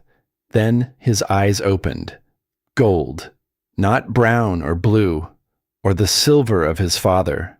Gold, bright and ancient and unmistakable. The gold of the Lunaris bloodline blazing in a newborn's eyes like a torch lit in a room that had been dark for 300 years. Elara laughed, or sobbed. The sounds were identical. Then Kael collapsed. He went down like a tower with its foundation removed. One moment upright beside her, his hand still cradling her head. The next moment falling sideways, his face gray, his eyes losing focus, his massive body folding in on itself with a finality that stopped Elara's newly repaired heart. He had given too much. She had known he would. Had felt through the bond the exact moment his body crossed the line from sacrifice into self-destruction. Had tasted the change in his blood, the way the power thinned and weakened in the final mouthfuls as his reserves emptied completely. No. Elara reached for him. Her body screamed in protest. The baby wailed on her chest, startled by her sudden movement. No, no, no, Kael, please. Look at me. Stay with me. His eyes found hers, barely focused, the silver almost entirely gone, replaced by a gray so pale it was nearly white. Through the bond, his consciousness flickered like a candle in its final moments of wax. Worth it, he whispered. His hand found the baby on her chest, touched the small, warm body with fingers that had no strength left. You and our son. Worth everything. His eyes closed. The bond went quiet. Not severed, not broken, but reduced to something so faint Elara had to hold her breath and listen with every fiber of her being to detect it. A pulse, distant and slow. The heartbeat of a man standing at the very edge of the abyss, balanced between presence and absence. The Alpha King fell into a coma from which he might never wake. 3 days. 3 days of sitting beside his motionless body, while healers came and went, with remedies that did nothing and expressions that said everything. 3 days of holding their son, whom she named Orion, against her chest while he nursed and slept and opened his golden eyes to stare at a world that had no idea what he was. 3 days of reaching through the bond for Kael and finding only that distant flicker. A candle viewed from miles away. Proof of life, but not proof of return. Elara did not sleep, could not sleep. Every time she closed her eyes, she saw him falling. Heard the sound his body made against the mattress, felt the bond go thin. On the morning of the 3rd day, a messenger arrived. Elder Malachar Ironveil had called an emergency council session. Attendance mandatory. Topic: governance continuity during the Alpha King's incapacitation. Elara read the message twice. Then she read it a 3rd time, because the words were simple, but the architecture behind them was complex. Malachar had waited exactly long enough. 3 days. Enough time to demonstrate concern and respect for the royal family's privacy. Not so long that anyone could accuse him of delay in addressing a genuine crisis of leadership. He had been patient, calculating, and now he was making his move. The healer protested when Elara announced she would attend. You nearly died 3 days ago. Your body has barely begun to heal. You cannot possibly stand before the council in this condition. I can, Elara said quietly, and I will. Because if I do not, there will be no throne left for Kael to return to. She was dressing when the 2nd message arrived. This one came not through official channels, but through a servant who had been paid to deliver it privately. A folded piece of parchment sealed with no insignia. Elara broke the seal and read the words written in Malachar's precise, slanting hand. A private offer. Direct. Stripped of the political language that usually cushioned his cruelty, relinquish the title of Luna Queen. Retire to the country estate with your son. I will personally guarantee your safety and his. You will live comfortably and quietly, and the territories will be governed by a regency council until a suitable alpha can be installed. Refuse, and I will reveal your Lunaris heritage before the full council, a forbidden bloodline carrying the heir to 5 territories. The law is clear. The punishment for concealing a prohibited lineage is exile at best, execution at worst. And your son, carrying that same blood, will be taken from you and raised under council supervision. Your choice, Luna Queen. Your son's safety or your pride. Choose wisely. Elara read the letter 3 times. Then she folded it carefully and placed it in the pocket of her robe, next to the book of pack law that she carried everywhere now like a talisman. She stood before the mirror. The woman who looked back bore little resemblance to the girl who had stood in this same posture 7 months ago, trembling in a wedding dress, terrified of a stranger. That girl had been pale and uncertain, a ghost bride dressed for someone else's story. This woman was thin from a birth that nearly killed her. Dark circles bruised the skin beneath her eyes. Her platinum hair was pulled back in simple braids because there had been no time for elaborate styling. She wore formal robes that hung loose on her diminished frame. But her eyes were different, steady, clear, burning with something that had been forged in 7 months of being underestimated, poisoned, doubted, and nearly destroyed. She looked at Orion, sleeping peacefully in the carrier strapped against her chest. His small body rose and fell with each breath. His golden eyes were hidden behind closed lids, but she could feel his life force pulsing against her, warm and fierce and impossibly strong. Malachar had offered her a choice, safety for her son, but only if she surrendered everything. The throne, the reforms she had planned, the future she was building for every Omega who had ever been told they were not enough. All of it traded for a comfortable cage in the countryside, while men like Malachar continued to run the world the way they always had. Or she could fight. Walk into that council chamber with a target on her back and a secret in her blood and a newborn on her chest, and bet everything on the chance that 7 months of studying pack law and learning political warfare had prepared her for the most important battle of her life. If she lost Orion. The thought was a blade pressed against her throat. Malachar would take her son, would raise him under supervision, which meant under control, which meant crushing everything extraordinary about him until only something manageable remained. If she fought and won, she changed everything. She pressed her lips to Orion's forehead, felt him stir slightly, his small hand gripping the fabric of her robe. Through the thin bond with Kael, she searched for guidance, found nothing but that distant flicker. He was too far away to help, too far away to advise. She was alone with this decision. No, not alone. She had the law. She had the truth. She had the evidence against Malachar that she had been carrying since the poisoning, waiting for the right moment, trusting her instinct that patience would deliver what haste would squander. And she had herself, Elara Ravenwood, common Omega, Lunaris descendant, Luna Queen, mother, survivor, a woman who had spent her entire life folding herself small and who had finally, irrevocably, decided to unfold. She walked to the bed where Kael lay, took his hand. His skin was cool but not cold. His chest rose and fell with the shallow rhythm of deep unconsciousness. "I know you cannot hear me," she said softly. "Or maybe you can, and the distance is just too far. But I need you to know something.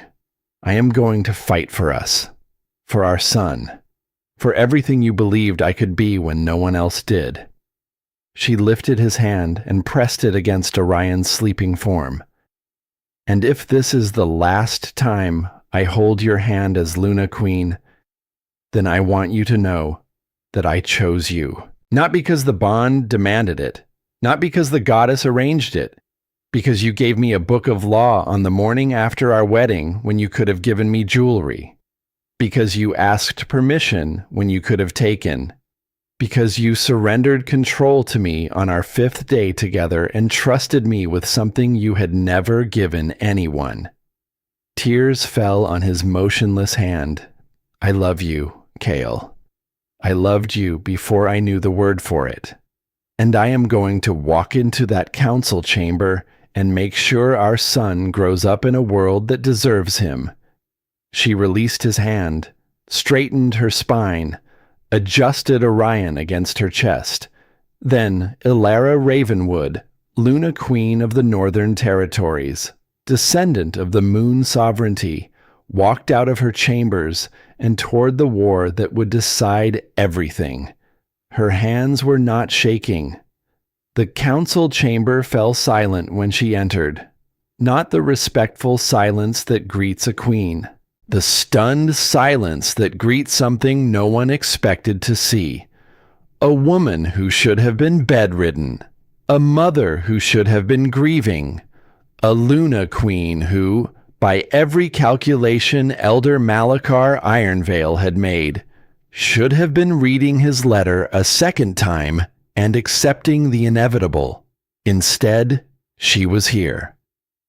Walking through the ancient stone doors with her newborn son strapped against her chest and her chin lifted, and her pale eyes carrying the particular clarity that comes from staring at death and deciding it would have to wait.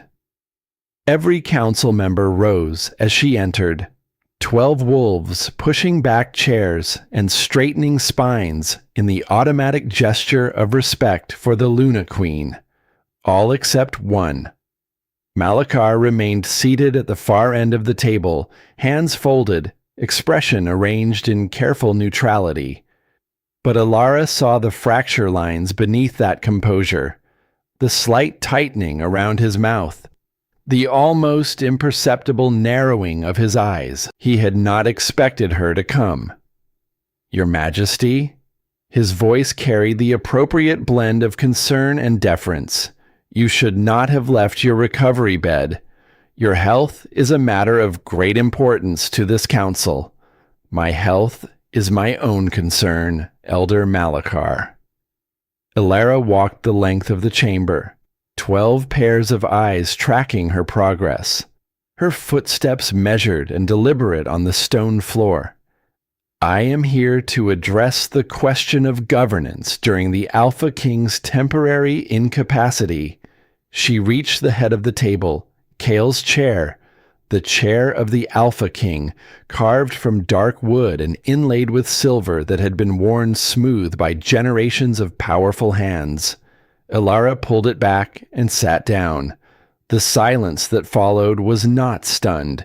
It was electric. Several council members exchanged glances. Beta Commander Thessa, seated to the left, pressed her lips together, but said nothing.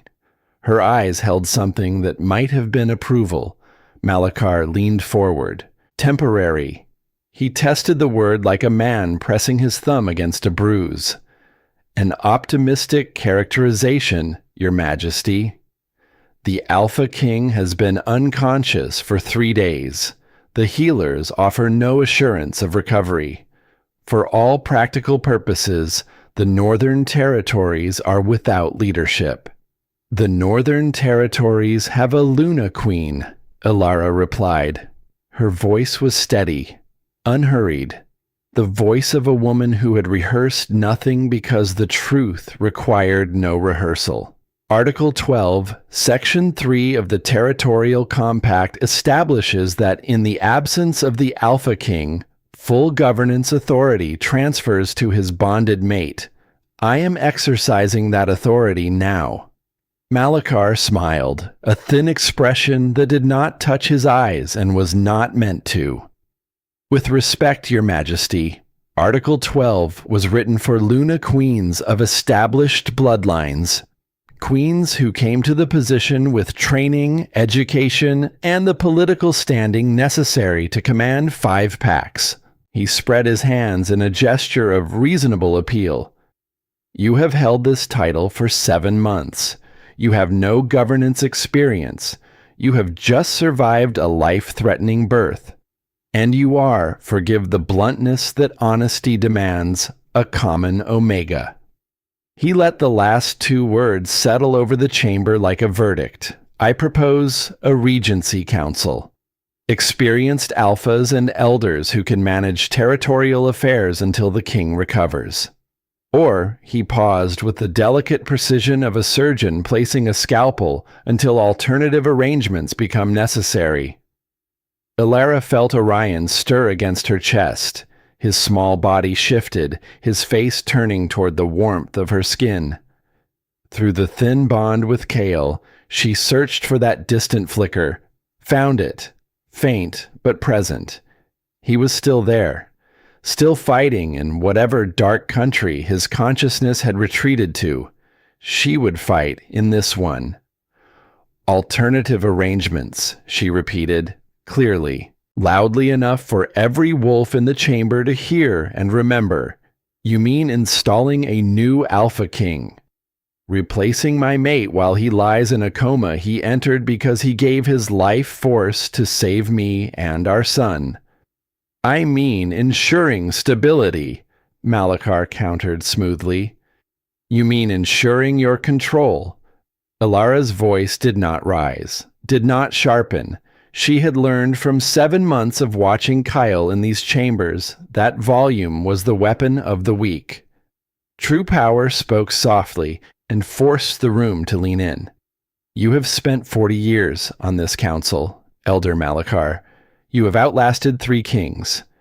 And in all that time, the one thing you have never been able to achieve is the one thing you want most. The authority to rule without a crown. The chamber went very still. Malachar's composure held, but barely. She could see the effort it cost him in the tension running through his jaw. These are serious accusations, Your Majesty. They are observations. Elara folded her hands on the table. I have been watching you for 7 months. I have attended every council session, read every correspondence, studied every vote you have cast, and every alliance you have brokered. You opposed my mating from the beginning. You questioned my pregnancy. You expressed concern about the child's bloodline at every opportunity. And now, with my mate incapacitated, you move to install yourself as the power behind a Regency Council that you would chair. She paused. Let the silence do its work. These are patterns, Elder Malachar, and I have become very good at reading patterns. Malachar's expression shifted. The mask of reasonable concern was slipping, revealing something harder beneath, something cornered. Patterns, he said, can be interpreted in many ways. But since we are discussing patterns, Luna Queen, perhaps we should discuss yours. He reached beneath the table and produced the book, the ancient text, leather-bound, brittle with age, illuminated with pigments that belonged to another century. Elara recognized it immediately. Her stomach dropped, but her face did not change. 7 months of palace politics had taught her to separate what she felt from what she showed. Malachar opened the book to the page she knew he would open it to. The illustration of the Lunaris Omega with golden eyes and the crescent moon mark. I have been conducting my own research, he said. His voice carried the quiet satisfaction of a man laying down a winning hand. About the Luna Queen's unusual heritage. About a birthmark on her shoulder that matches this illustration precisely. About a child whose eyes flash gold a color not seen in any wolf bloodline for 300 years. He turned the book so the full council could see the illustration. The lunar sovereignty, he continued, a bloodline declared forbidden by the pack accords of the Third Age, outlawed, hunted, destroyed for the stability of the territories. His eyes found Elara's across the table. If you carry this blood, Luna Queen, then this council has been operating under false pretenses since the day of your mating. A forbidden bloodline concealed from the governing body. The law is clear on the consequences. He closed the book with a soft, deliberate sound. I ask the council to consider whether a wolf of prohibited heritage who concealed her true nature should be permitted to rule 5 packs and raise the heir to the Northern Territories. The chamber erupted, voices overlapping, questions firing, council members turning to each other with expressions ranging from shock to fury to fear. Beta Commander Thessa called for order. Elder Greymore sat frozen in his chair, his face the color of old ash. Elara waited. She let the noise crest. Let the confusion peak. Let every wolf in the room exhaust their initial reaction and arrive, breathless and uncertain, at the silence that always follows chaos. The silence where decisions are made. Then she stood. The movement cost her. Pain radiated through her healing body, sharp and insistent, reminding her that 3 days ago, she had been bleeding to death on sheets that could not absorb what she was losing. But she stood, and she stood straight. Elder Malachar is correct. Her voice cut through the remnants of noise like a blade through silk. Every face turned to her. I am Lunaris. She let the words exist in the room, did not rush past them, did not qualify or apologize or explain. Just let them stand. Heavy and ancient and true, I carry the blood of the moon sovereignty. My son carries it. The mark on my shoulder is the same mark painted in that book 3 centuries ago. These are facts. I do not deny them. Malachar's expression sharpened with triumph. He opened his mouth to speak, to press the advantage, to drive the blade home. Elara did not let him. But I did not hide this, she continued. I did not know. I discovered my heritage 4 months ago, after my son was conceived, after my mate bond was sealed, after I had already taken every oath required of the Luna Queen. I concealed nothing, because there was nothing to conceal. The bloodline was diluted over generations by ancestors who hid themselves from wolves who would have killed them for the crime of being powerful.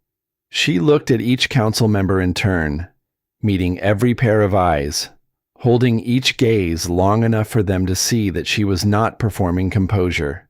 She was composure, forged by months of fear and doubt and love and loss into something that could not be bent by the pressure of a single elder's ambition. The Lunaris were not destroyed because they were evil, Elder Malachar. They were hunted because they were strong. Because Omegas with power threatened a system built by alphas who believed that strength was their exclusive property. The same system that calls me common. The same system that you are using right now to challenge my right to sit in this chair. She placed both hands on the table, leaned forward, let her eyes find Malachar's and hold them with the steady, unblinking focus of a wolf who has decided exactly where to bite. And since we are discussing concealment, Elder Malachar, perhaps we should discuss what you have been concealing. The triumph in his eyes flickered. A crack in the glass. I do not know what you mean. Elara reached into the pocket of her robe and produced 2 pieces of parchment. She unfolded them slowly, placed them on the table for all to see. The first is the duty rotation schedule for the Royal Guard on the day I was poisoned, she said. The schedule that was altered to remove the secondary healer from my tea gathering. This alteration was authorized by the Security Office, which reports directly to the Senior Council Liaison. She looked at Malachar. Your office, Elder Malachar. Silence so deep it had weight.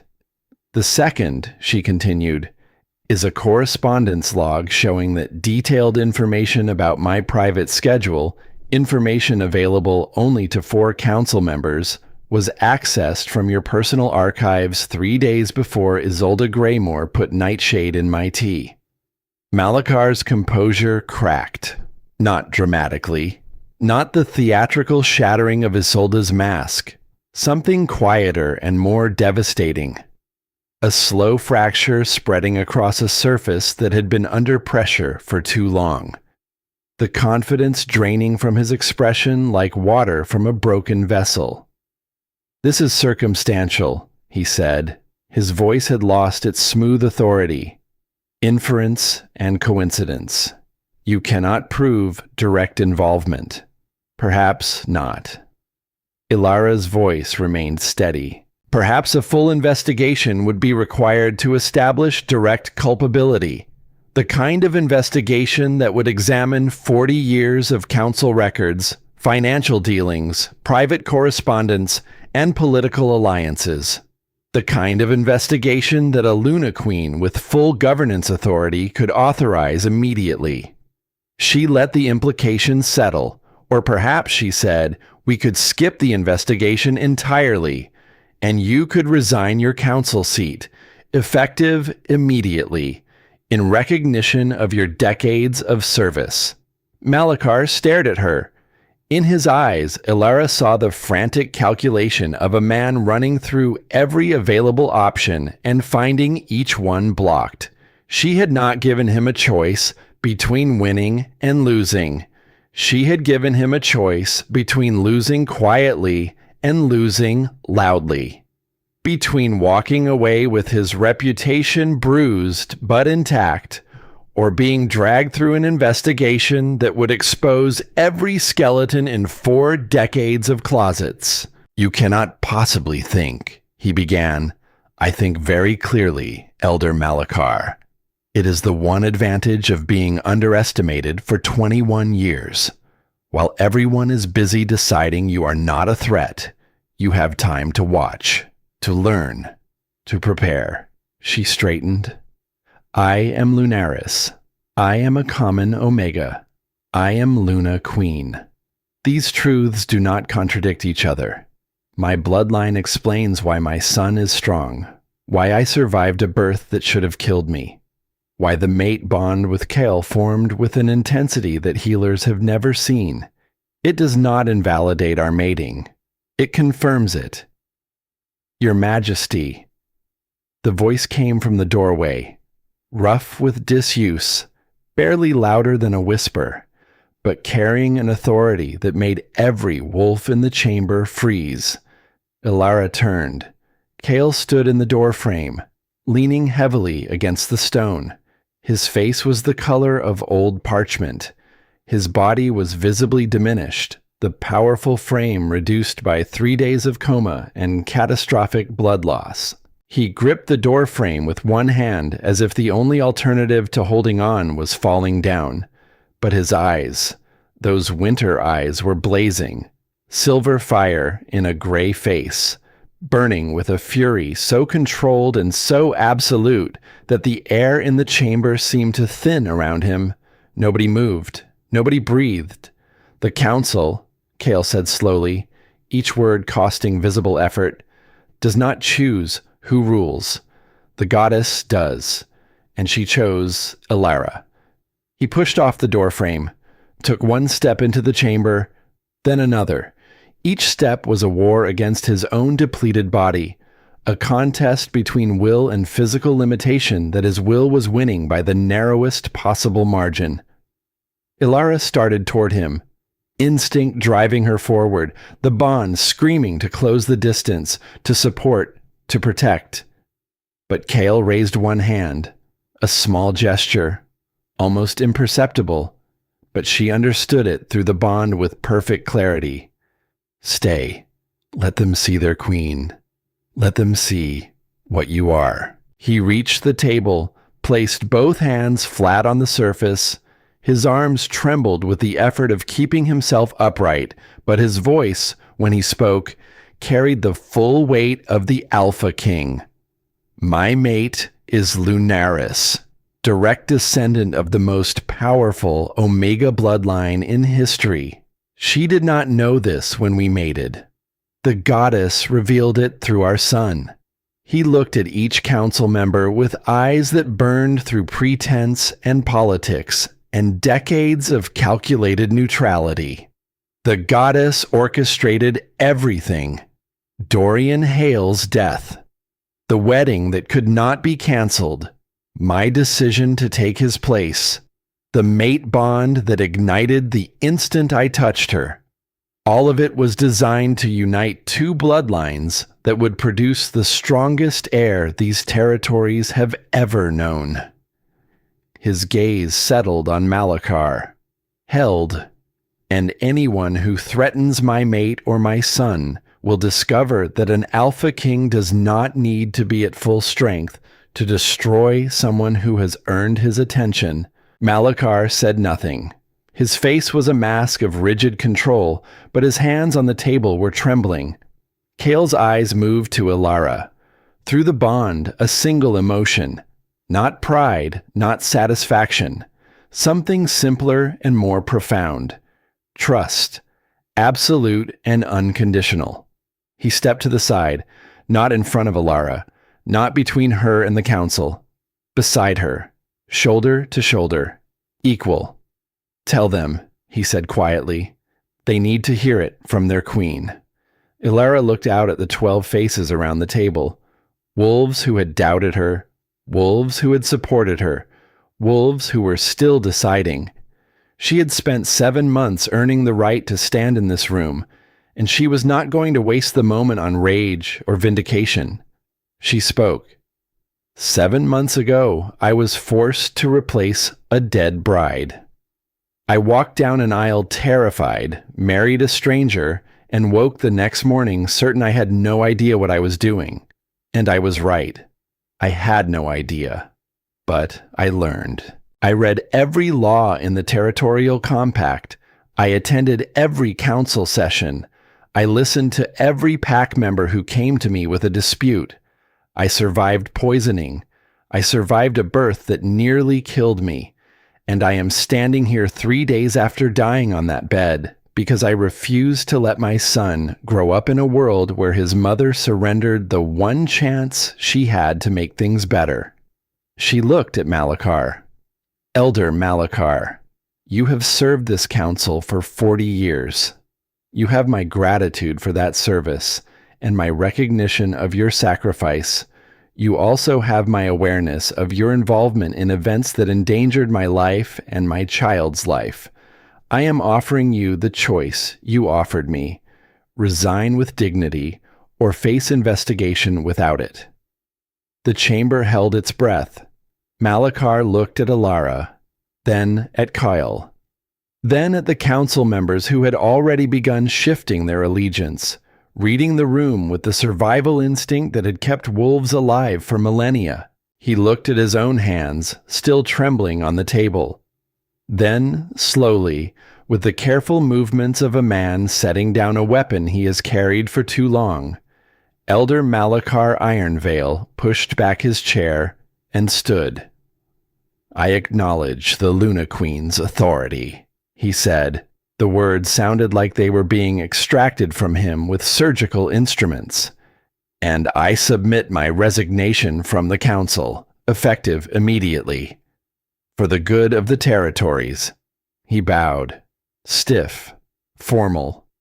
The bow of a wolf who has lost and knows it, and will spend the rest of his life replaying the moment he was outmaneuvered by a common Omega with a law book and the patience to use it.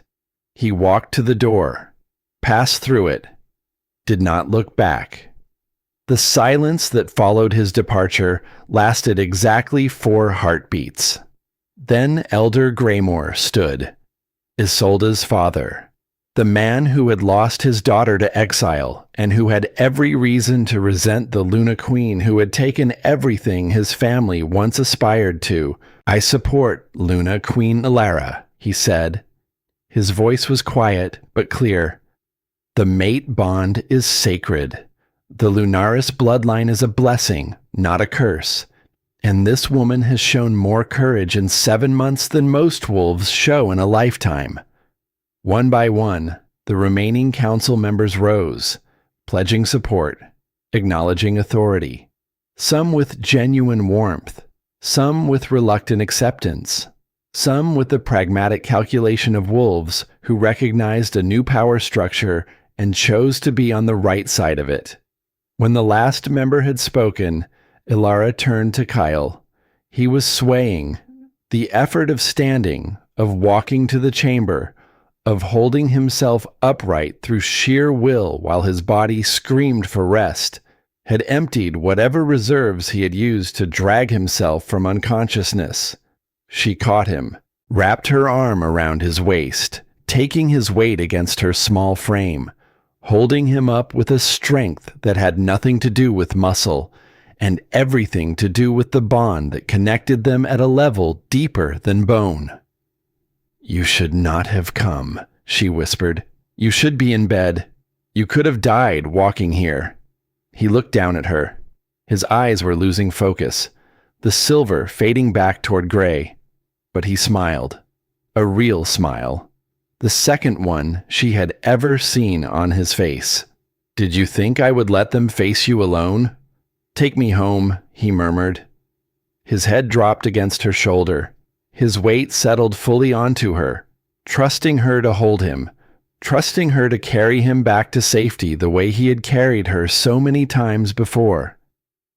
"Our son needs to meet his father properly, and I need to sleep for approximately a week." She half carried him out of the chamber. The council watched them go. A Luna Queen supporting her Alpha King. A common Omega holding up the most powerful wolf in the Northern Territories. Equal, opposite, unbreakable. Recovery was not a single moment. It was a season. Kael's body mended the way landscapes mend after wildfire, slowly, unevenly, with periods of progress that inspired hope and setbacks that crushed it. The healers marveled at his constitution, at the sheer biological stubbornness of a wolf who had given away enough life force to kill 3 ordinary alphas and was still breathing, still fighting, still dragging himself back from the edge 1 heartbeat at a time. But the healers did not know what Elara knew, what she felt through the bond every night as she lay beside him, with Orion sleeping between them, the 3 of them forming a small, warm island in the center of the enormous bed. She was healing him, not consciously, not through any technique or herb or ancient Lunaris ability she had learned to wield. It was the bond itself, acting like a river between 2 vessels, finding the one that was depleted and pouring from the one that was full. Her energy flowed into him while he slept. Her strength supplemented his. The golden thread that connected them hummed constantly with the quiet work of restoration. And each morning Kael woke a little stronger, a little more present, a little closer to the man who had walked into her childhood bedroom and changed the trajectory of her existence. By the second week, he could sit upright without assistance. His appetite returned with a vengeance that made the kitchen staff scramble to keep pace. He ate like a wolf who had been starving for months, which, in a sense, he had. His body consuming fuel at extraordinary speed to rebuild what had been given away. By the 4th week, he was walking, short distances at first, from the bed to the window and back, one hand braced against the wall, jaw clenched with the effort of making his legs remember their purpose. Elara walked beside him without hovering, without offering to carry his weight. She had learned that Kael's pride was not vanity, but architecture. It was the structure that held the rest of him upright, and undermining it, even with kindness, would slow his recovery more than any physical limitation. By 6 weeks, he attended his first council meeting since the coma. He sat in his chair, Elara in hers beside him, and listened while she presented the governance report she had been compiling during his absence. Trade agreements negotiated, border disputes resolved, resource allocations adjusted for the coming winter. Each decision documented, each rationale explained, each outcome measured against the law and found sound. He said nothing during the entire presentation.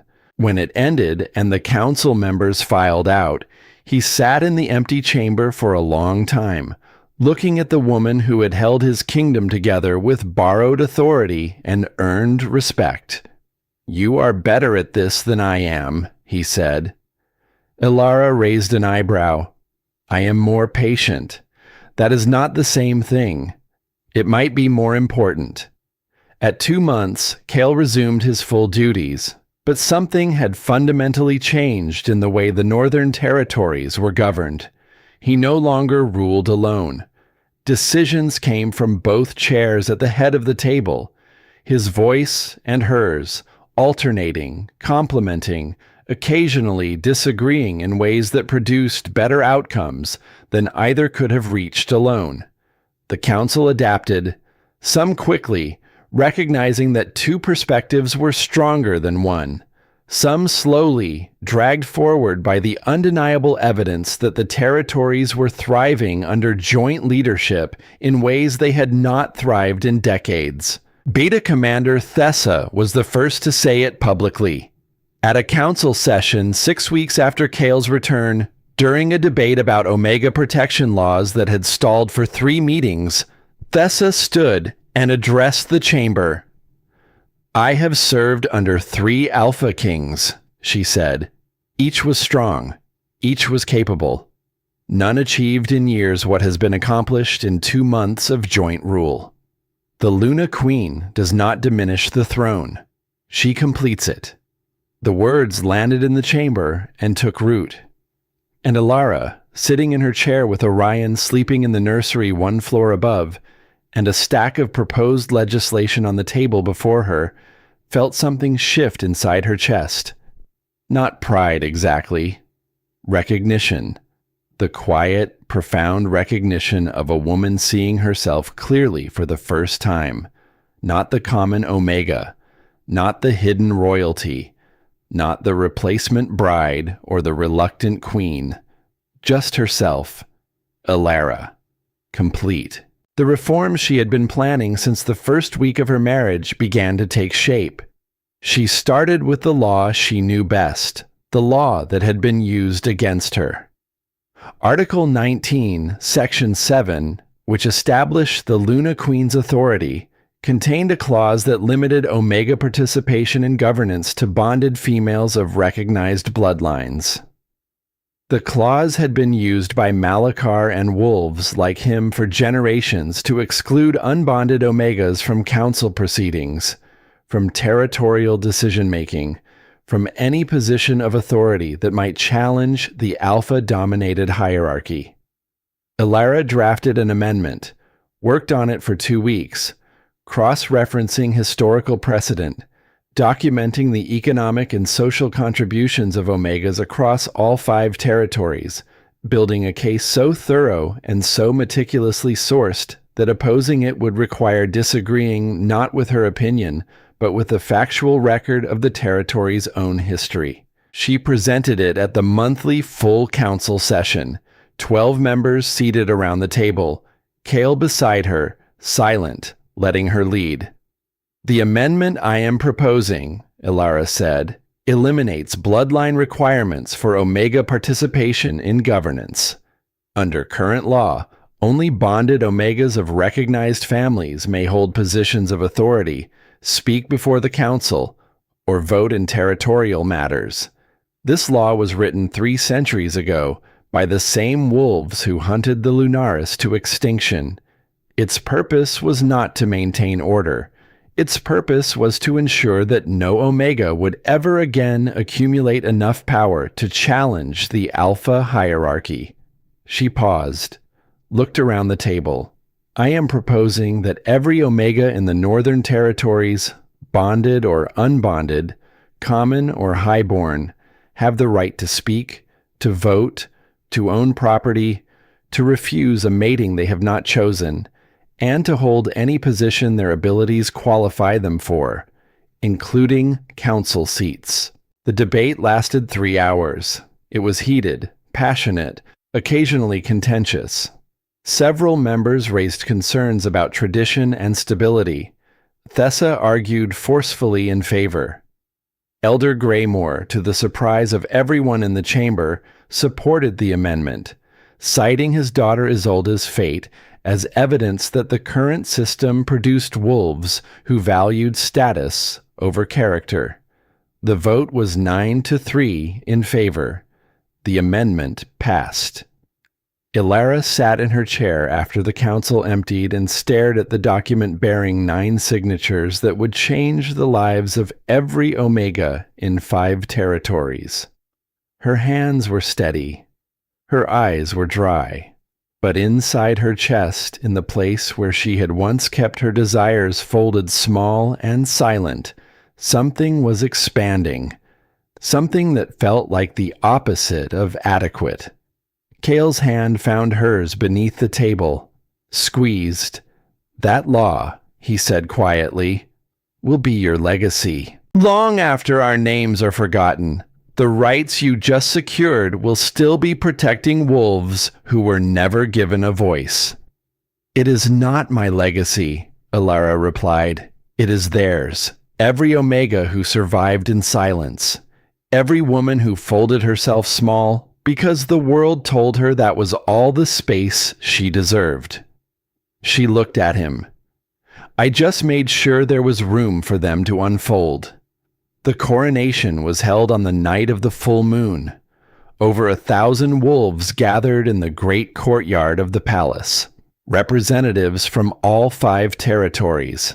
Alphas and Omegas and Betas standing shoulder to shoulder in the silver light, their breath misting in the cold air, their faces turned upward toward the raised platform where the ceremony would take place. Torches lined the courtyard walls, their flames painting everything in amber and shadow. The moon hung directly overhead, impossibly large, impossibly close, as if the goddess herself had leaned down to witness what was about to happen. Elara stood at the edge of the platform in robes of silver and white that caught the moonlight and held it against her skin like a second layer of radiance. Her platinum hair fell loose and unbound, cascading over her shoulders in waves that the night breeze lifted and released. The Lunaris mark on her shoulder was uncovered, visible to every wolf in the courtyard, no longer hidden. No longer a source of shame or secrecy, a declaration. Orion slept in a cradle nearby, watched over by trusted guards and the elderly healer who had first discovered his heritage. His small face was peaceful, his golden eyes closed, his tiny fists curled against the blanket as if holding on to dreams. Kael stood beside Elara, not in front of her, not behind her, beside. He wore formal black, his dark hair unbound, his silver eyes reflecting the torchlight. He had regained most of his former strength, though his frame was leaner than it had been before the coma, carved down to essential muscle and bone by the months of recovery. The scars on his hands and throat were visible. He did not hide them. They were his history, written on his body in the same way Elara's mark was written on her shoulder. He addressed the crowd first. 9 months ago, I took a mate under extraordinary circumstances. His voice carried across the silent courtyard, resonant and clear, reaching the wolves in the farthest corners without effort. A common Omega. forced to replace a dead groom, married to a king she had never met in a ceremony she had not chosen. He paused, let the weight of memory settle. I walked into her room and saw a woman in a wedding dress who looked like she was attending her own funeral, terrified, trembling, certain that her life was ending. He turned to look at Elara. In the moonlight, the expression on his face held no mask, no composure, no carefully managed display of appropriate emotion, just raw, unguarded truth. I thought I was accepting obligation, fulfilling duty, solving a political problem with a convenient mating. I was wrong. His hand found hers, their fingers interlaced with the ease of two people who had held each other through the worst moments of their lives and emerged on the other side still holding on. The goddess knew what I needed before I did. She knew I was drowning in a crown that I had worn for 12 years without a single soul to share its weight. She knew that the loneliest wolf in the Northern Territories needed the one woman brave enough to look him in the eye and ask why, not what she could gain, not how to survive. Why? As if I mattered. As if the man behind the king was worth understanding. He released her hand and reached for the crown. It rested on a cushion of deep blue velvet, held by Beta Commander Thessa, who stood at attention with the pride of a soldier witnessing something she had spent a lifetime hoping to see, the Luna Queen's crown. Ancient silver wrought with moonstones and diamonds that caught the light and fractured it into 1,000 tiny stars. It had sat unused for 3 generations, waiting in a vault for a queen worthy of its weight.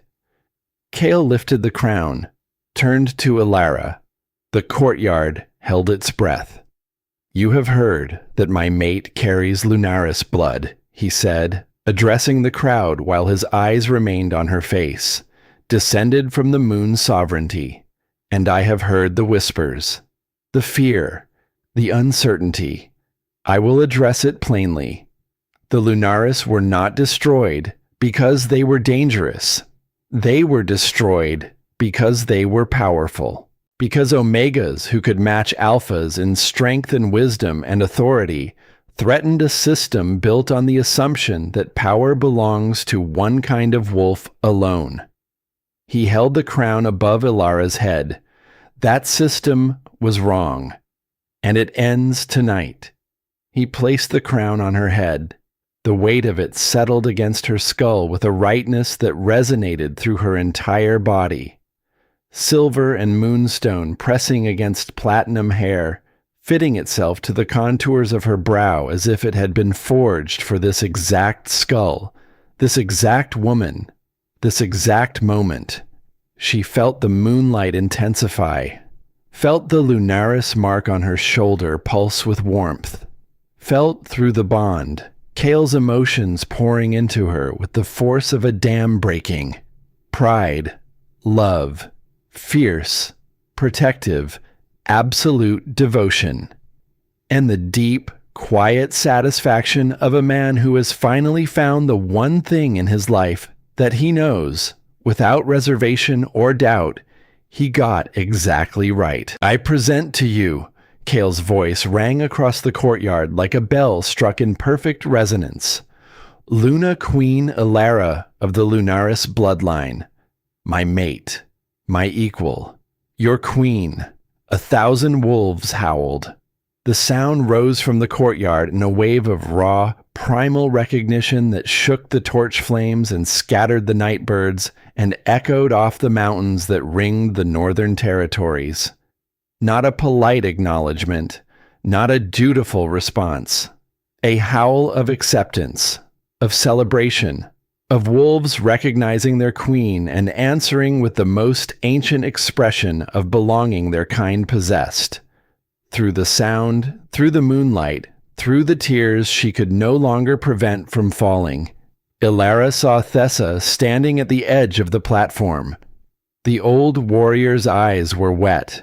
Her hand was pressed over her heart. She saw Elder Greymore in the crowd, kneeling with the rest, his face carrying the complex expression of a man who had lost a daughter to ambition and gained a queen worth following. She saw the common Omegas scattered throughout the crowd, the servants and healers and mothers and laborers who had never been permitted to stand in this courtyard as anything other than attendants. They were kneeling too, but their faces were lifted. Their eyes were shining, and on their faces Elara saw something that broke her open and rebuilt her in the same breath. Hope, specific and personal and fierce. The hope of women who had spent their lives being told they were adequate, being told to fold small, being told that strength was someone else's birthright, seeing one of their own standing on a platform wearing a crown and knowing that the laws had changed, that the doors had opened, that the world they would wake up in tomorrow was not the same world they had gone to sleep in last night. That was when Kael guided her to the front of the platform, where a smaller group waited. Dorian Hale's parents. They stood apart from the crowd, elderly, weathered by grief and time and the particular exhaustion of parents who have outlived their only child. They had blamed Elara initially. She knew this, had heard it through the whisper networks of the pack. The common Omega who had lived while their son died. The woman who had benefited from his death. As if she had arranged it. As if she had chosen any of this. Dorian's mother stepped forward. Her face was a landscape of tears, old ones and new, etched into wrinkles that told the story of 9 months spent learning to let go of resentment. "Your Majesty," she said. Her voice was thin but clear. "We owe you an apology. When our son died, we blamed you. We thought you were inadequate for him, too common, too unremarkable, too ordinary to deserve the sacrifice of his life." She bowed her head. "We were blind. You were never meant for our son. You were destined for a king. And we are grateful, deeply and honestly grateful, that his death freed you to find your true mate. Dorian was a good man, but this..." She gestured at the crown on Elara's head, at the courtyard full of wolves still trembling from the force of their collective howl. "This is what the goddess intended. And our son's death, however painful, was part of her design." Elara took the older woman's hands, held them gently in her own. "Your son was a good man," she said. "His death was a tragedy that I have never dismissed or taken lightly. But you are right. The goddess had different plans for both of us. And I hope that wherever Dorian is, he knows that the wedding he could not attend became the beginning of something that will protect wolves like him for generations." The old woman wept. Elara held her. And forgiveness, real and hard, one and imperfect, passed between them in the moonlight like a living thing. Later, after the ceremony, after the celebrations died to embers and the courtyard emptied and the 1,000 wolves returned to their territories carrying stories they would tell for the rest of their lives. After Orion had been fed and changed and settled into his cradle by the nurse who had become part of their small family. After the crown had been placed on its stand beside the mirror and the formal robes had been hung in the wardrobe and the torches outside the window had burned down to nothing. Later, in the quiet, Kael undressed her slowly. His hands moved with the patience of a man who understood that some moments deserved to be unfolded rather than torn open. Each button released. Each layer of fabric eased from her shoulders and allowed to fall. His fingers traced the paths they had traveled hundreds of times before and found them new, found them extraordinary, found them worth the kind of attention that turns the familiar into the sacred. He kissed the lunaris mark on her shoulder, pressed his lips to the crescent moon and stars that had once been a source of secrecy and shame and were now emblazoned on the Luna Queen's crown for every wolf in the territories to see. "My queen," he murmured against her skin. "My equal. My everything." They came together that night with a joy that neither of them had known they were capable of feeling. Not the desperate hunger of the wedding night, not the tender exploration of the honeymoon, not the raw emotional intensity of the nights after crisis. Something new, something that tasted like freedom. Elara took the lead, pushed him back against the furs, climbed over him and sank down with a control and confidence that would have been unrecognizable to the trembling virgin who had stood in this room 9 months ago. She set the pace, chose the depth, decided when to move and when to hold still, and when to lean down and kiss him with a thoroughness that left them both breathless. Kael let her. His hands rested on her hips, following rather than guiding. His eyes never closed, never looked away from her face, watching her with an expression that combined worship and desire, and the deep, settled certainty of a man who knows he is exactly where the universe intended him to be. When they reached the edge together, it was not a fall, it was a flight, a rising. Something that lifted them both out of their bodies and into a space where the bond between them burned so bright it could have lit the night sky. Afterward, Kael reached for something on the bedside table, a small box she had not noticed. He opened it and withdrew a necklace, a pendant shaped like a wolf's head, crafted in silver so fine it looked like moonlight made solid. The eyes were blue diamonds, pale and bright, the exact color of his own eyes. 9 months ago, he said, fastening the chain around her neck, I walked into a stranger's room and claimed a terrified girl who believed she was nobody. She had been told her whole life that she was adequate, that wanting more was selfish, that folding herself small was the same as being strong. The pendant settled against her collarbone, cool silver against warm skin.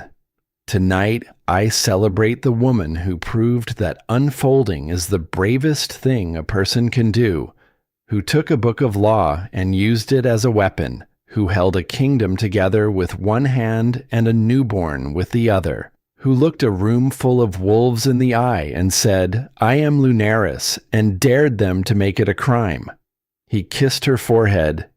You are the best thing that has ever happened to me, Elara Ravenwood. And you are the best thing that has ever happened to these territories. And I will spend the rest of my life making sure you never forget either of those truths.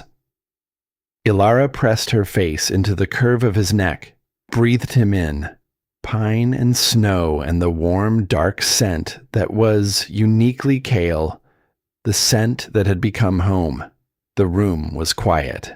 The fire had burned low. Moonlight streamed through the window, painting everything in silver. Orion slept in his cradle, his golden eyes hidden behind peaceful lids, his small chest rising and falling with the steady rhythm of a child who does not yet know how extraordinary he is. In the morning, there would be work, council sessions and territorial disputes, and the endless complex labor of governing 5-packs. There would be challenges, new threats, wolves who resented the changes, and wolves who wanted more. The world did not stop spinning because a queen was crowned. But tonight, in this room, in this bed, wrapped in the arms of the one wolf in all existence, whose soul fit against hers like a key in a lock, Elara allowed herself to feel something she had never permitted before. Not happiness. She had known happiness. Brief moments of it, scattered through her life like wildflowers in a field of ordinary grass.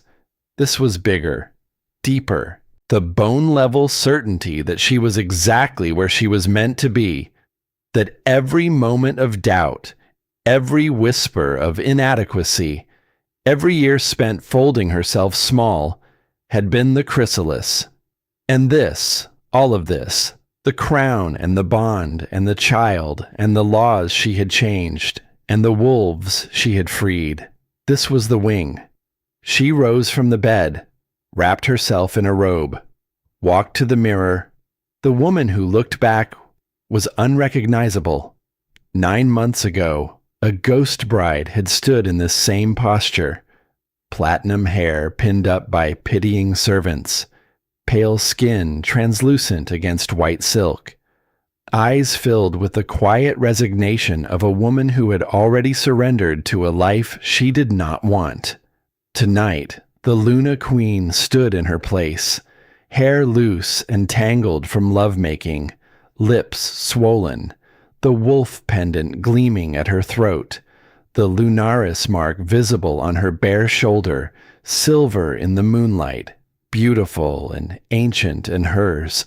Behind her, reflected in the glass, Kael lay sleeping in the furs. Beyond him, Orion in his cradle, her family, her pack, her future. She touched the mark on her shoulder, did not cover it, did not flinch, just traced the crescent moon and stars with a fingertip and smiled at the woman in the mirror who had finally stopped folding. They told her she would marry a stranger in 15 minutes. They told her that her life was over. They told her she was nobody. They were wrong. Outside the window, a wolf howled, then another, then a dozen, then 100.